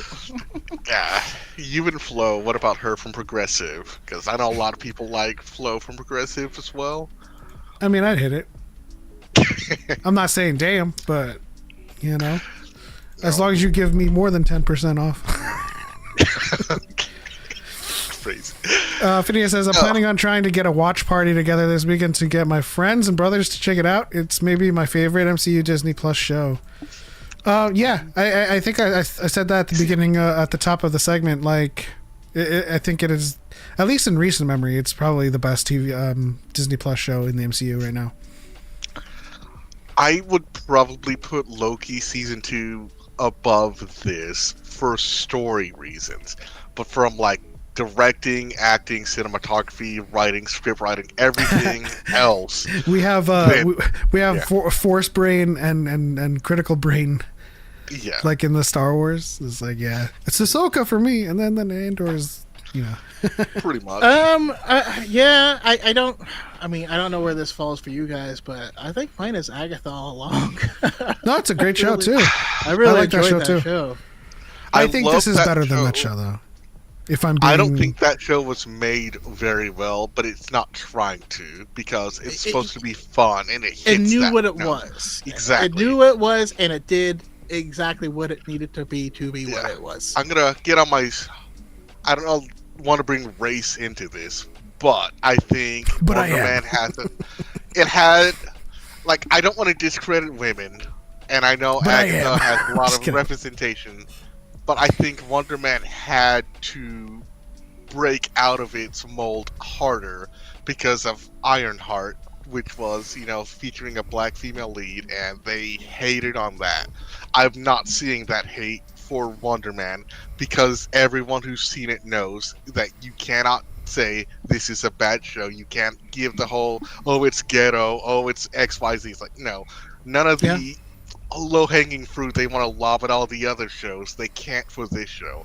And I think that's also, a lot of the reason why it had to be better to get out of the way. It was a full release, right? Yep. It was a full release, so that means that like the hate train only truly works when it's week to week, because they're not going to watch, like, they are actual losers if they spend 3 hours watching something that they hate, like, in a sitting. Mm-hmm. That's really dumb. Yeah. And that's another thing, like, it needs to be watched all at once, because it would not work as a weekly show, because it's 30 minutes long, but the like break-off points, the cutting points, and how things flow together. Like, if, like, you stopped at episode 3 and then had to wait for a week for 4, and then I'm going to have to push back a little bit on that one. Really? Yeah, because I mean, I did watch 3 episodes back to back, but because I had other things to do, I had to stop short and then come back to it. But during that time, I was like, oh my gosh, I can't wait to watch it again. Like, I feel like, I don't know. It depends. Maybe it was the thought that I knew that the rest of the series was there when I came back, but like, I still feel like each episode stands on its own. I really do. I think I don't think better together, if that makes sense. And so I was going to say there's plenty of things that stand on their own week to week, but I just mean the outside pressure and noise is different when something's week to week, even if it holds together. I also want to shout out the Time Trav in the chat. I haven't seen Poldark yet, but sounds interesting. And then also to something you said earlier, one reason that I can't rank Loki season 2 as high, I have a weird visual thing that I can't look at some things because it makes my skin itch, and when they get all spaghettified, I can't watch it. I can't. Yeah, I see think you that. mentioned that before. Yeah, I can understand that. Yeah. Did you have that same thing with Drax? In Infinity War when he got spaghettified? No, but that was too really small and really quick, right? So so Mr. Fantastic in the Doctor Strange movie, was that what you're referencing? But it needs to be a lot of it. But that's one of the other reasons why I can't handle watching AI content, because I see all the stuff and it makes my skin go, like I can't. Things like merge and flow really grossly. Yeah, it's so unnatural.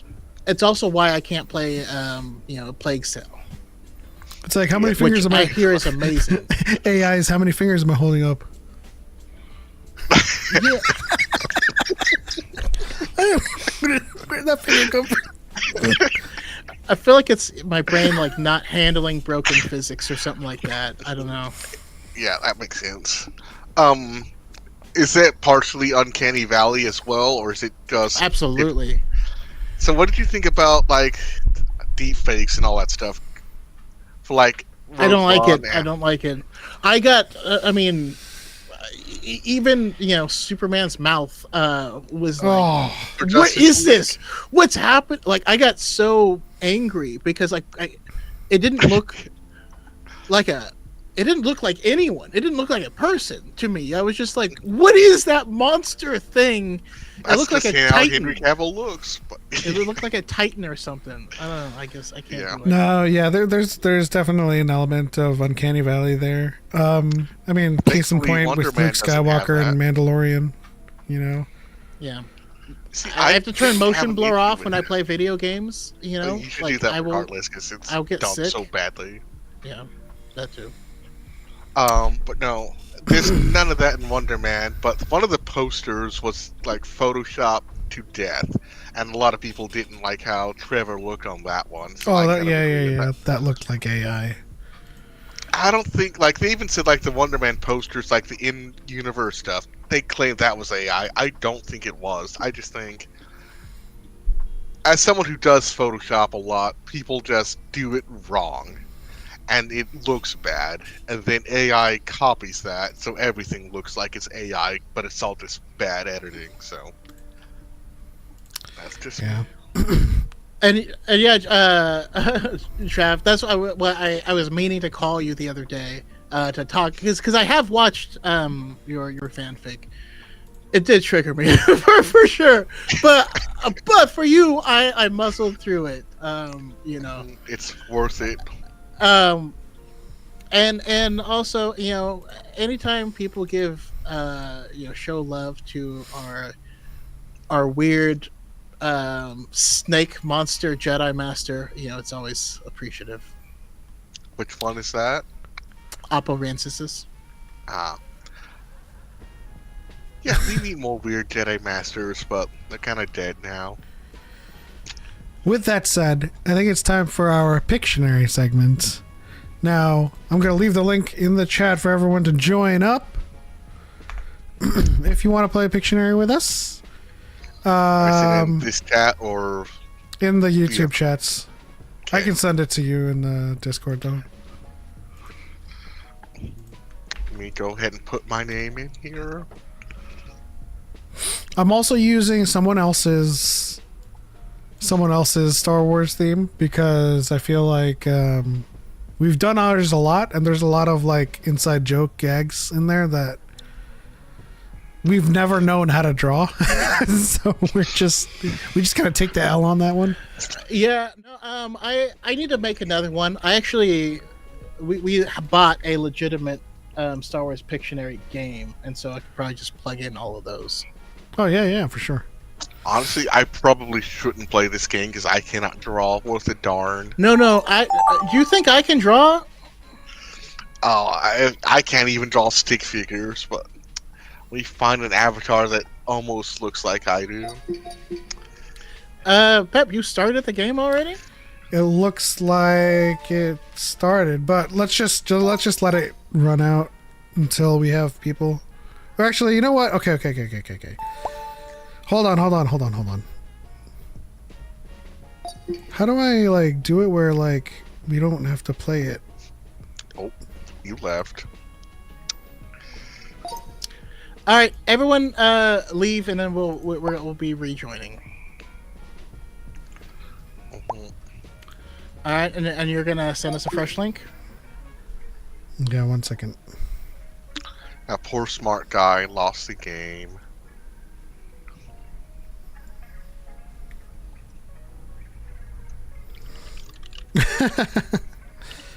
I'm trying to figure out how I used to do it because like it just kind of like puts me into the game. KG, yes, you do want to play. I'll tell you that right now.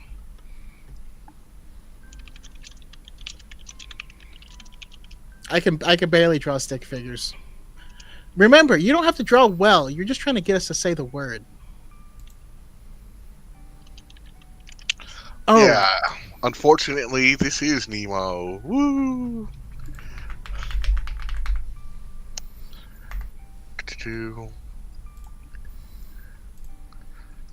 Alright, let me create some drawing space on here.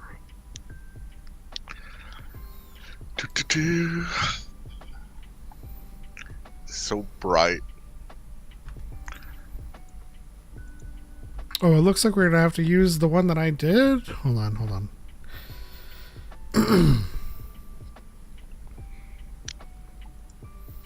So Nemo, who have you been playing in Rivals these days? As you know, I am a Groot main, but Okay, I you're still the tree. have to write in the bag and get Magneto in there a lot more, as well as like Thor, Rogue a little bit. I finally got Lord Bucky, surprisingly, because I played him 24 hours that first couple of seasons, and then went full tank main, and then hadn't played him since. So I had to go back and retry. But no, with this season, I've been playing with. I don't know if you've seen. You remember my guy Steel, because he played with us a few times, and then two of my IRL friends. We've been playing.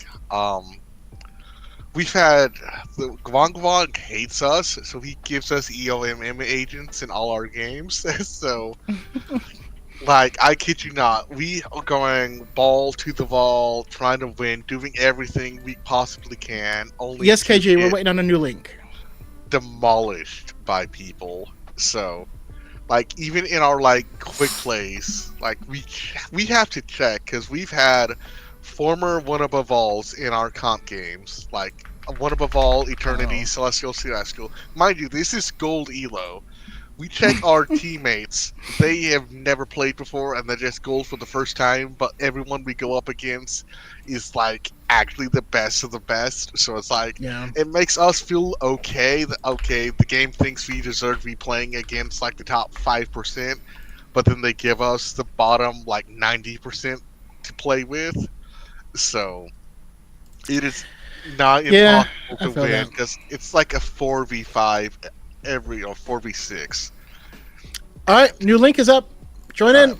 Bet. Yeah, everyone's just gonna be joining in on the game, All right, if this work. and so I'll be just kind of letting my turn go as people join. Well, I mean, it's not super competitive. You can still draw something, and that gives people more time to draw. That's true. Yeah, I mean, come on in, everyone. All right, so if I remember correctly, I have to guess what is being drawn. Oh, this is obviously this, right?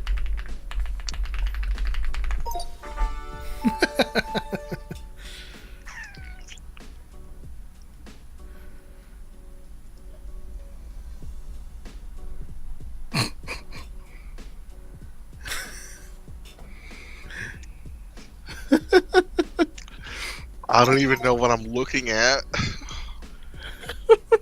Okay, I see now.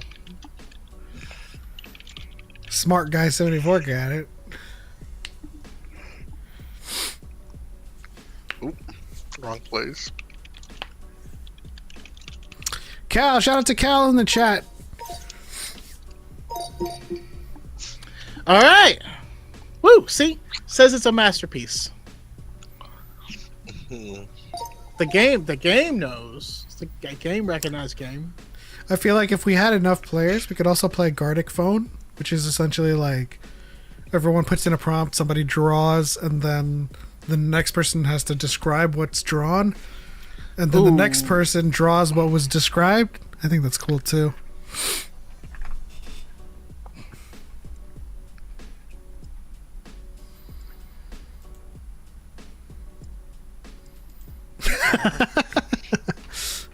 Chewbacca, Kyle Katarn. What is this? Meatball? What's wrong with him? I'm trying.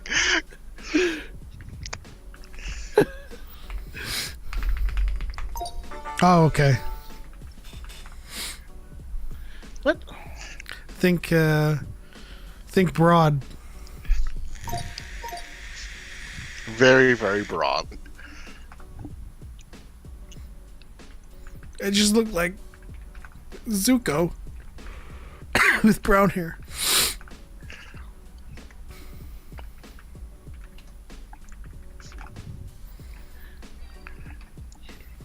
Cal, join up on the Gardic Pictionary.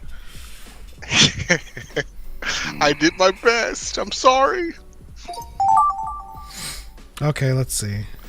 Okay, like- here's the thing. Wookiee only has one E. No, it has two. No, Pretty sure it's it does two. have It's It does two have because two. My like bad. Kashyyyk has a lot of double letters. So Yeah. That's just me being dumb. Okay. I had it a long time ago. I just didn't know how to spell it. Oh.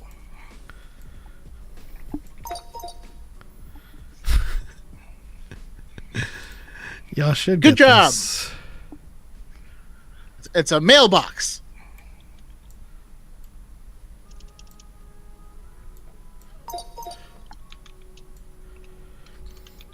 I'm actually doing pretty good on this. it's taking There my we go. brain like a minute to recognize patterns. So we'll get there eventually. Pareidolia. And remember to pick your prompt quickly, otherwise it goes away.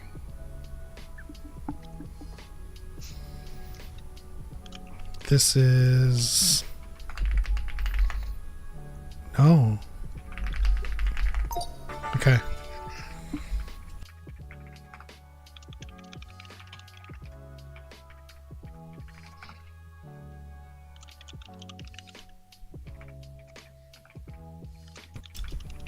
I like the thinking here to go for the numbers.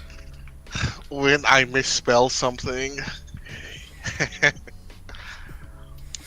Time Trap says, for the record, most of my fanfic was made prior to the incredibly good AI tools that have recently come out, but I'm remaking it and soon it will be Hollywood Oh, quality. well, we need to get that guy out of here. How do I kick this person? Click on it. There's a vote kick.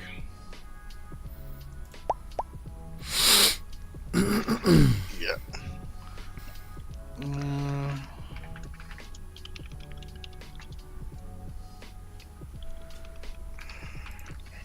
That looks like a... something.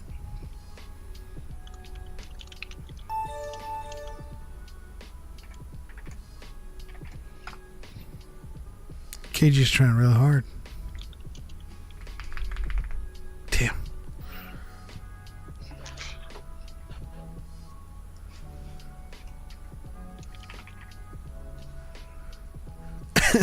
I've been Nito. Huh? Oh, wait.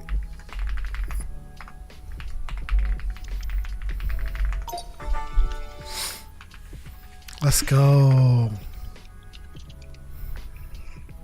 Points for effort, but I got it. Don't say sorry. No, it was good. I mean, it's fun. I feel like I'm Yeah, doing don't say worse for sorry, that I being got the it. guy.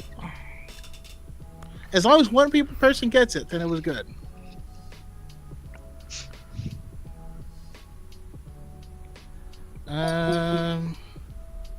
Oh! That actually was good. I'm just dumb. No, I mean Yeah, I couldn't tell until like the star field, and I was like, oh, it is a ship. Yeah. Yeah, because it was space, and it's like, why is there a face in space? No, derp, it's not a face. Yeah, Why is there a face in space, guys? like, my brain's not braining, so.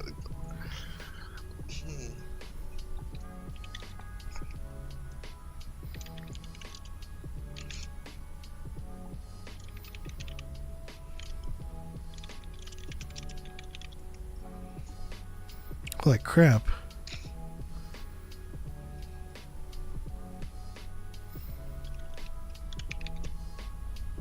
Oh.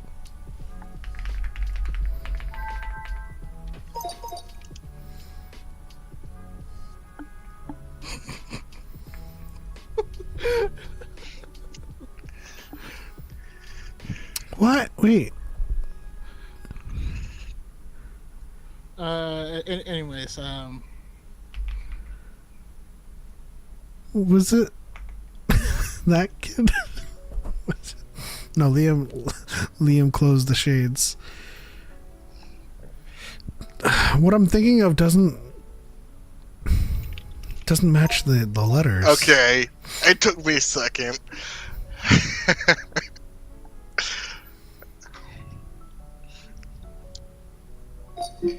Oh. Yeah, it took a second, but it makes sense. I just I don't know, guys. All right.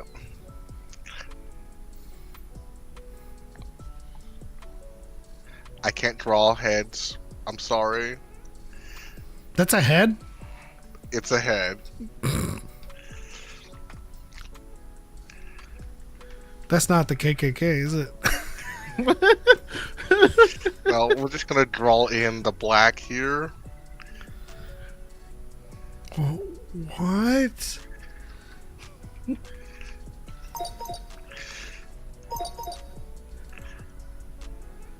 Oh, okay, cool. I just screwed up the drawing, but it's lore accurate. Is it? Yes. At least.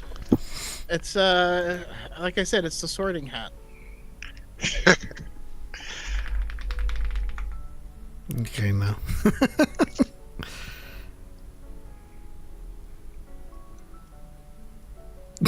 that helps. Smart guy. Okay. Yeah, smart guy had it. Oh, that was not a Death Trooper. Yeah, it was. That was like a Unless I got Crap the Trooper. eyes wrong.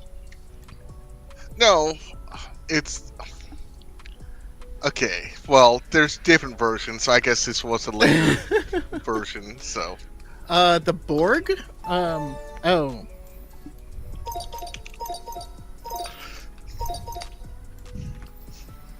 yeah, people are getting it. Yeah, that's what I'm talking about. Woo, lines. Oh.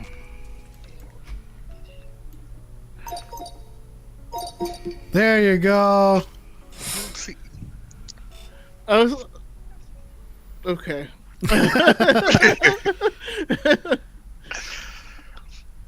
Hey man, I was trying to improv. No, You know- no. It was once I realized it, I was. But Oh, oh, you can change the background color. I mean, you can do paint and just paint it in there. I did not know that. oh, now I understand. I understand, master. Rip. I was hoping you were gonna put rar.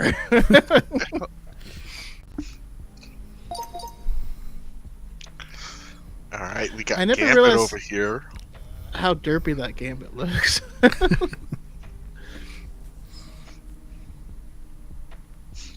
All right, now we're all doing it, huh? Always bet on black. Yeah.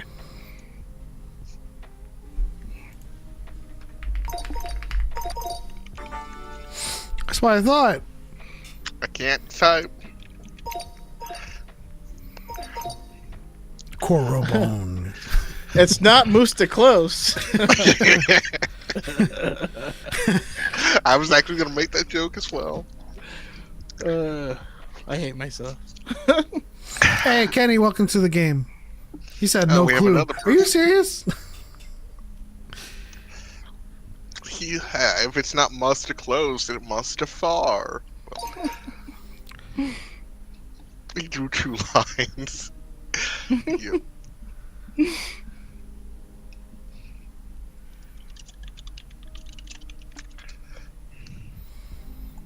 All right.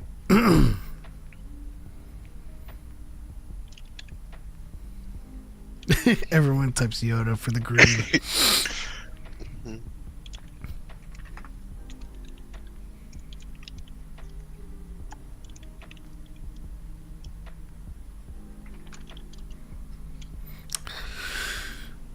What's going on in this?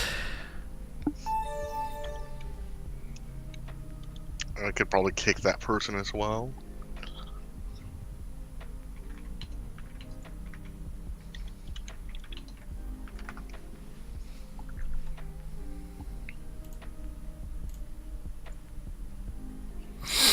Hold on.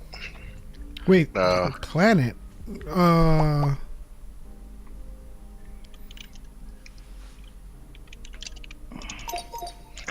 I get it now. I don't. It's actually a really good drawing.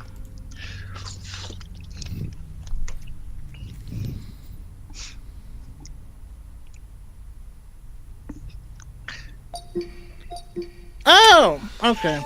Get you Okay. the temple. Musashi Temple. What is with all these people today? They're let's vote to block. I'm gonna block and vote to kick. I clicked it. It's okay. Makes me sad.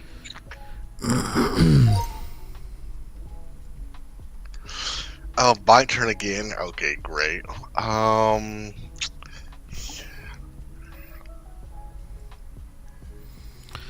Guys, do us a favor and vote kick.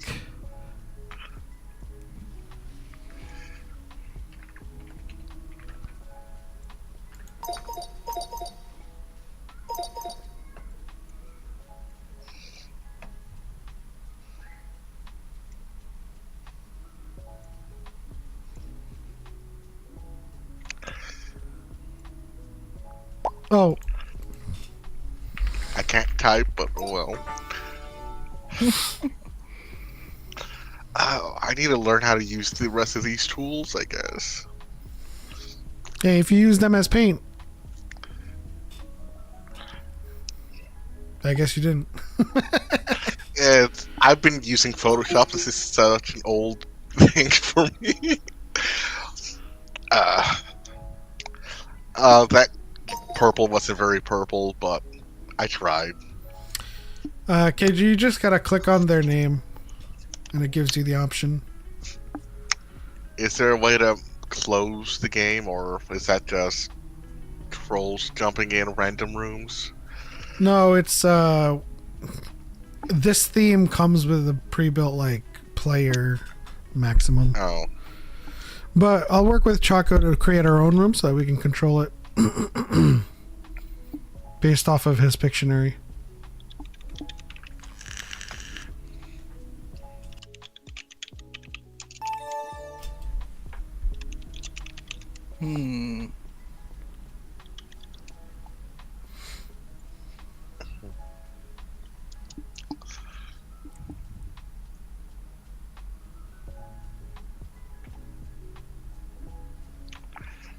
Oh.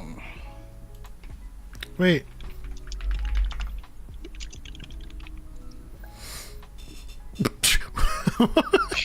Road. Road. Speeder. It is a sidecar.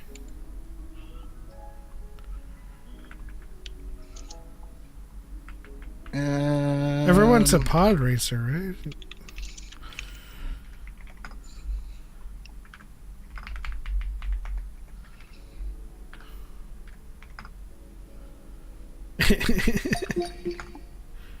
Dang. What was the answer?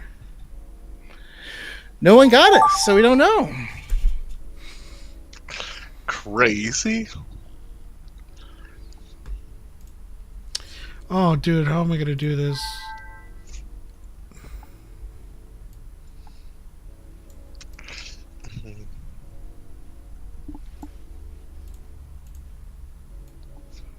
I'm trying to do it fast.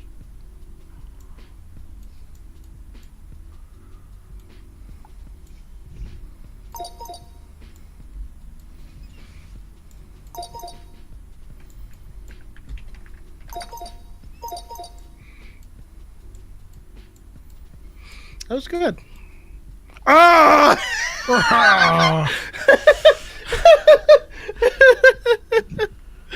Oh, that's great. That is fantastic. I know what I want to type, but I can't remember it. Yeah, see, there you go. I could not remember what that was for the life of me. I was trying to draw everyone really fast. I just. No, it works. My brain just like That record was forgot. fantastic. No, that was actually really good though. Oh. No? Oh. Yeah. For some reason, I always thought, at that very moment, I was like, Ahsoka's Ah, she's already- naked. Oh, shoot. Hey, it's not the 2008 version, thankfully.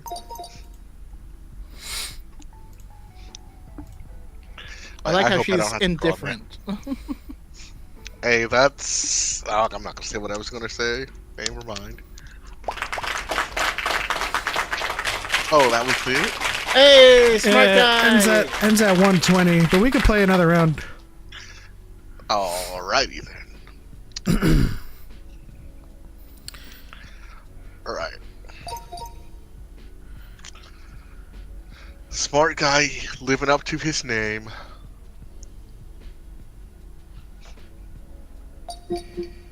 Guys, if you join this room and it is a name that we don't recognize, we're definitely going to kick you. Sorry.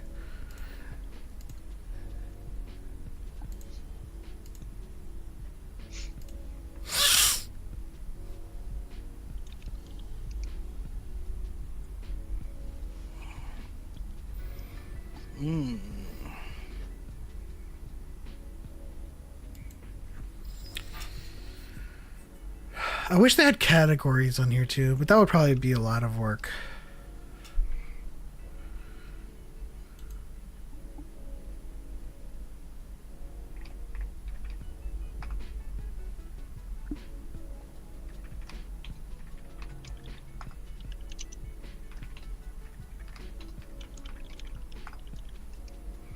Oh my goodness.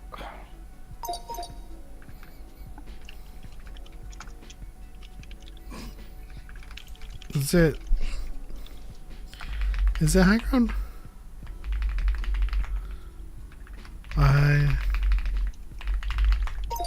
Okay, I guess it's the whole thing.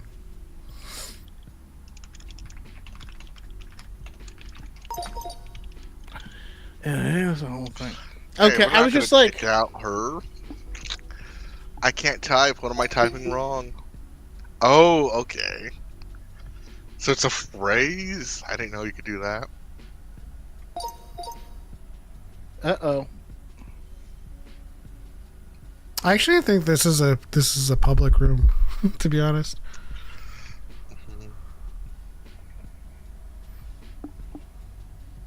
I don't know how to draw this. Do your best, May. Ooh. Yeah, I mean, like, you want everyone to skip? What is wrong with you?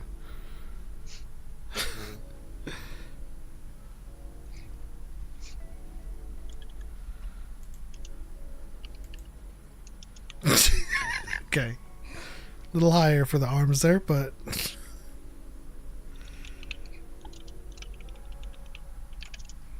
I can't do it.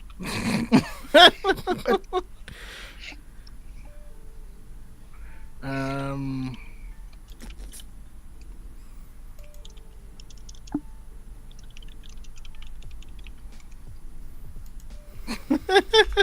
it just gets worse and worse.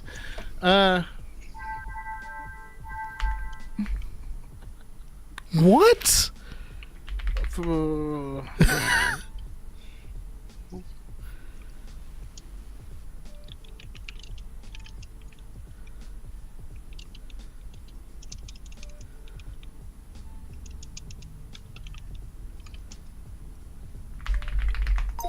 Oh my gosh, really?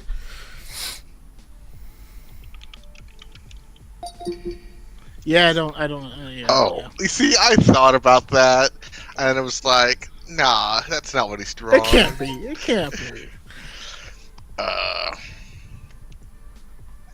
I'm gonna draw this very simply.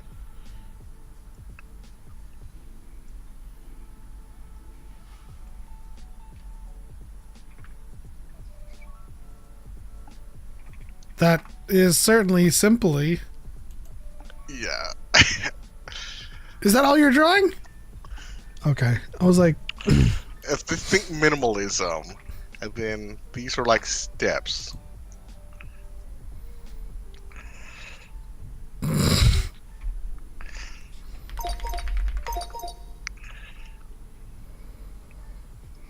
Okay. And these are like speeders. Why? This isn't helping. Thank you. I've lost it. now. No, I appreciate it. You made me feel better. I can't. $3. Maybe this'll make it a little bit more obvious. No. Probably not. What? It's These are speeders. Nah.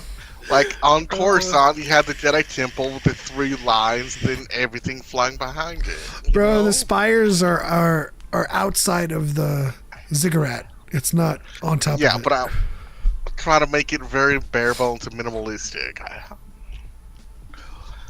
I'll have to take a drawing class for next time. Yeah.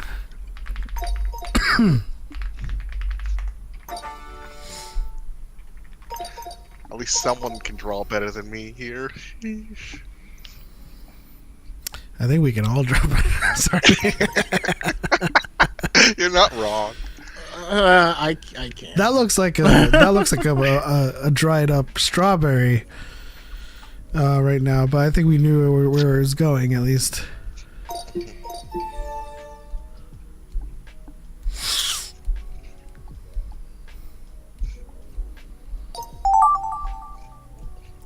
I'll challenge myself with this.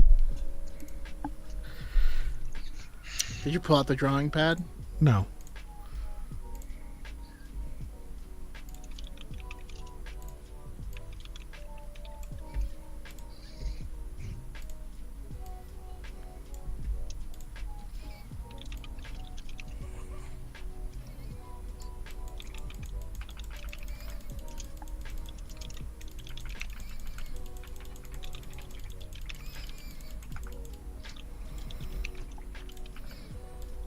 Whoops.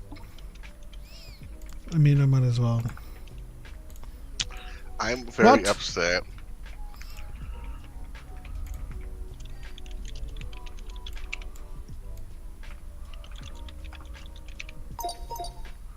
I am so upset with this one because I had to type it like 30 different times to get it. I'm still in that process. It's not two, but it is the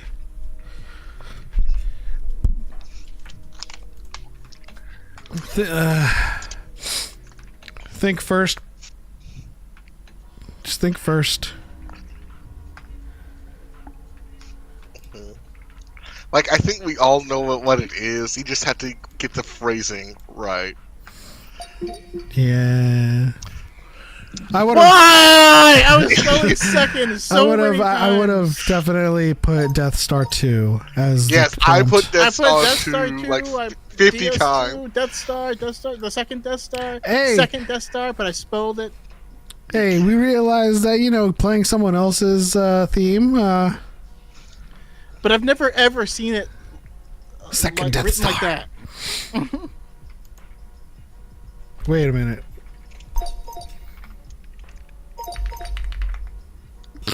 I know it's not. He's not orange, but That actually makes sense. This is pure art right now, though. I What? could never. How am I? How else do I write it? oh, That just gives it away. huh? Okay, I guess.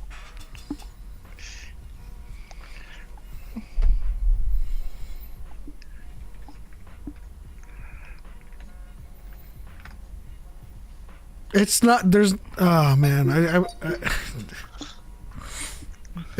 was about to say there's no I'm banks. gonna come through. this goddamn camera. I thought the ears would have made it obvious, but sure. No, it did. It was just the prompt I itself. kept writing Binks. I kept having Binks. You did the full word and not. Okay, yeah, that makes sense. Really? Okay. Don't try not to be complete about this one either.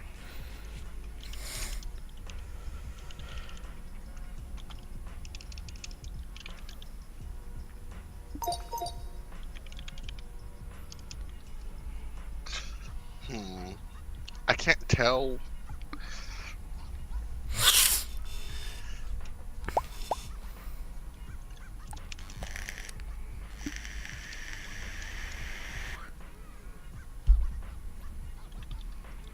No, it's a good one.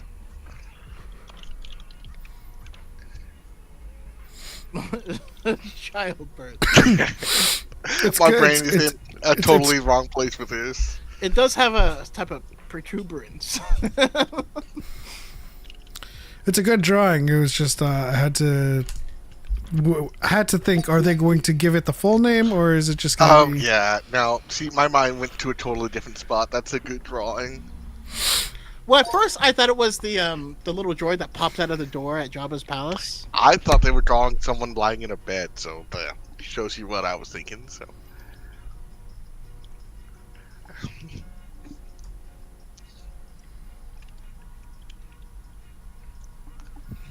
Welcome back, Connor. Hey, Connor.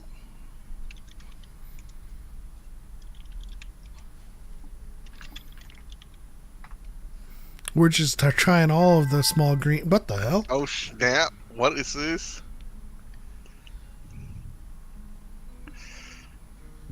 That's a whole phrase or something. I was just thinking, not if anything to say about that. I have. Huh? That was a Oh, good drawing.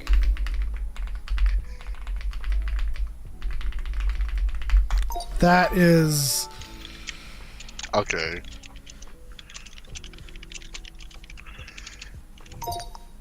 That's actually really good. I was not expecting the phrase. That's actually really good. Also, it's like a three-way tie for second place.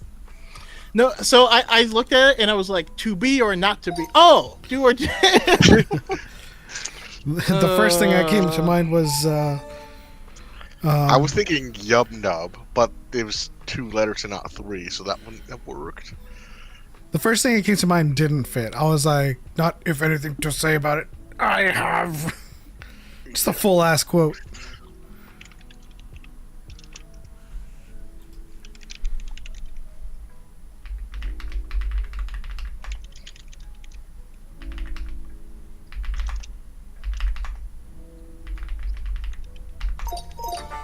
Oh, okay.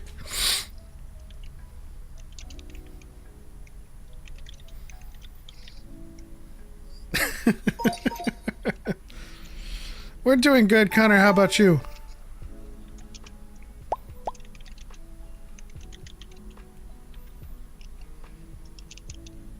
I love the guesses. You were close.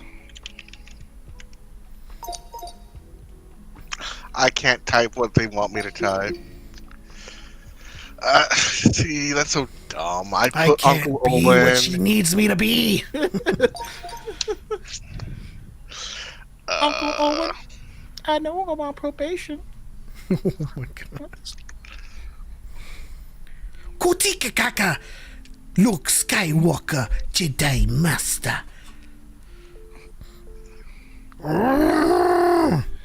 Is this another sorting hat?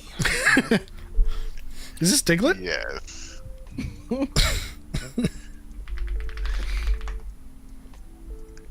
Smart guy says Diglett for Pokemon. Evil. Think very generic, bare bones, and basic. I'll have to make sure I draw a full face. Pimple time.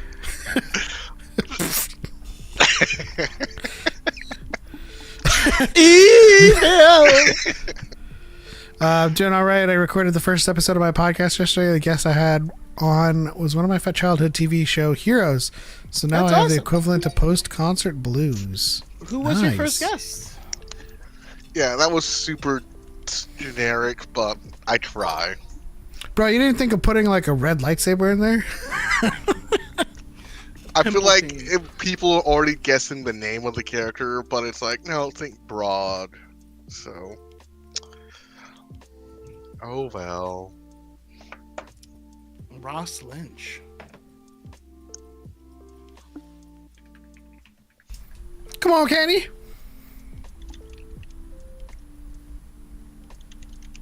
That looked some type of way for a second there. It's like a mushroom.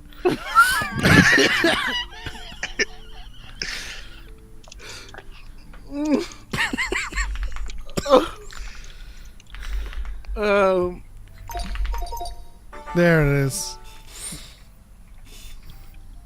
I have never seen Oh, him like look like a mushroom head.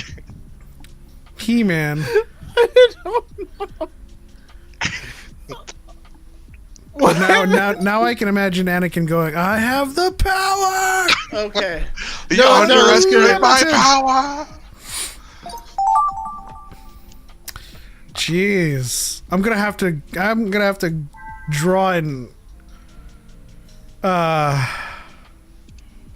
many letters? Concepts here.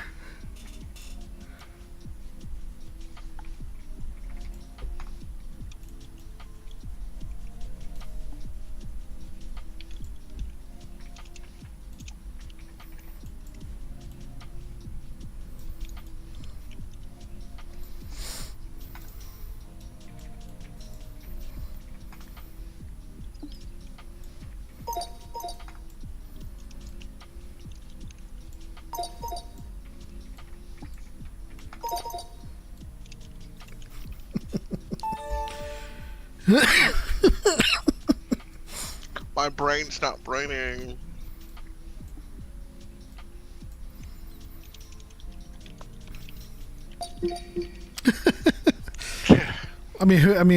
I either spend my time trying to draw. That makes sense, though. How's y'all's week's been? Pretty good so far.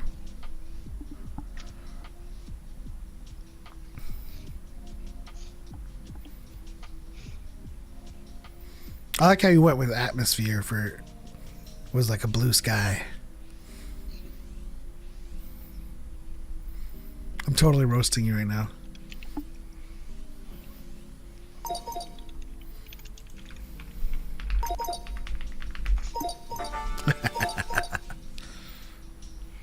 It's a little insensitive that when you get it right, it says hit. No mushroom tips.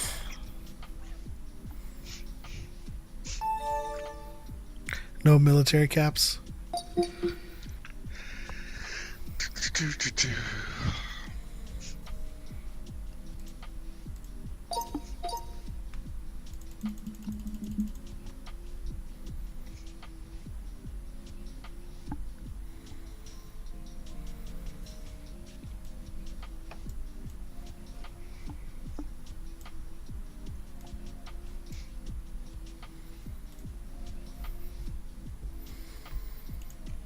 Uh,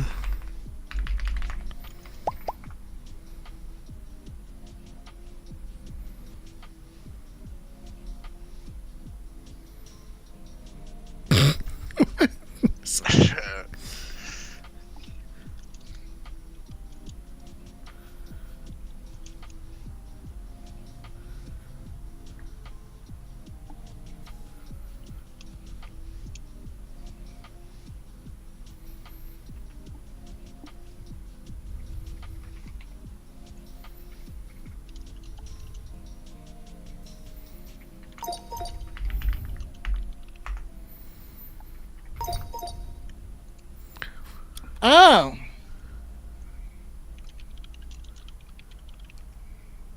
Oh. Oh, okay. Oh, jeez. What? Getting punished for typing out fools' names here. Yes, you are. Alright.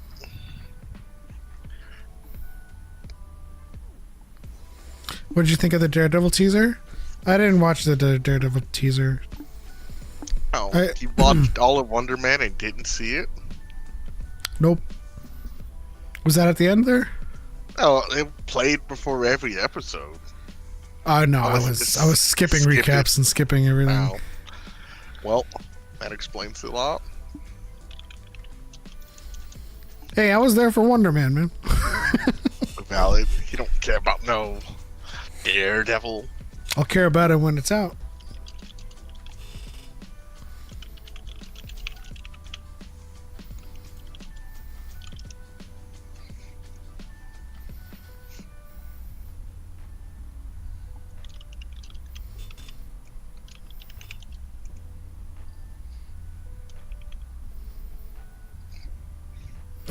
Tree.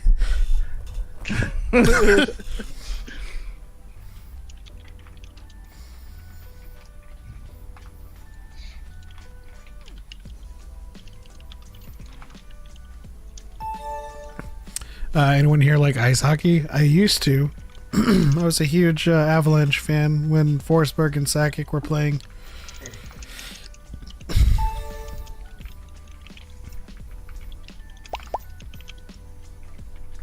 I can't.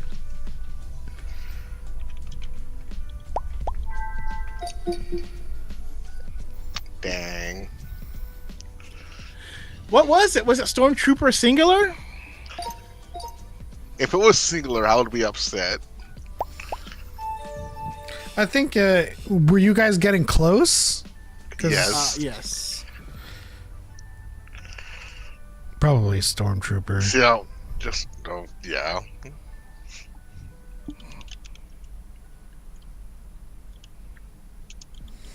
The Avs are the best team right now. Right on. I actually came back for a little bit. I started watching for a little bit when not Andy Duchesne, when Duchesne was like the star player.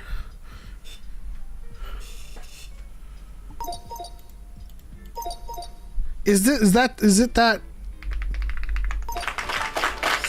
Dang. Very, very nice. Choco basically edged out Smart Guy for the win. Yep. Crazy. With my thick solo. All right. Anyways. Another round? Okay. No, we should. We need to. End it. We You should don't want me wrap to solve things the up. That was both the main and the bonus. I hope everyone had a fun time playing Pictionary. We'll definitely set up our own room next time. And yeah, Choco, just go through your Pictionary and just start sending me prompts and stuff, and I'll put that in. Unironically, still less racist than Star Wars fan on Twitter, so. True that. But let's see. Shout out to Darth Angel, as always, on the TikTok side for giving us all of the likes. Yes, we appreciate you always. Shout out to Cal4 for stopping by, our senior correspondent to the Stars Wars. But yeah, go off. And shout out to Lee's Coffee. It gives me the energy I need. Bro. Please. Bro, that bottle, strong AF. Like it gives me the jitters. Oh, it'll make your skin crawl, bro. Thank you to Nemo for stepping in and being my black guy while Choco is late. I'm just kidding. Thank you to everyone for Don't stopping make it by. happen. Trev Deep going in with Smart Guy 74. Appreciate you rocking with us. Shout out to KG. Shout out to Super Ruiz, Time Trav, Jedi Smark, Phineas McCormick and Spooky Kitty. I know you guys dropped by for a brief second there. Yeah. Shout out to Harith. Let's see. What's next week? February. Next week is February, so we're like a little bit closer to Mall Shadow Lord. Should we set up Next, I was going to make a suggestion.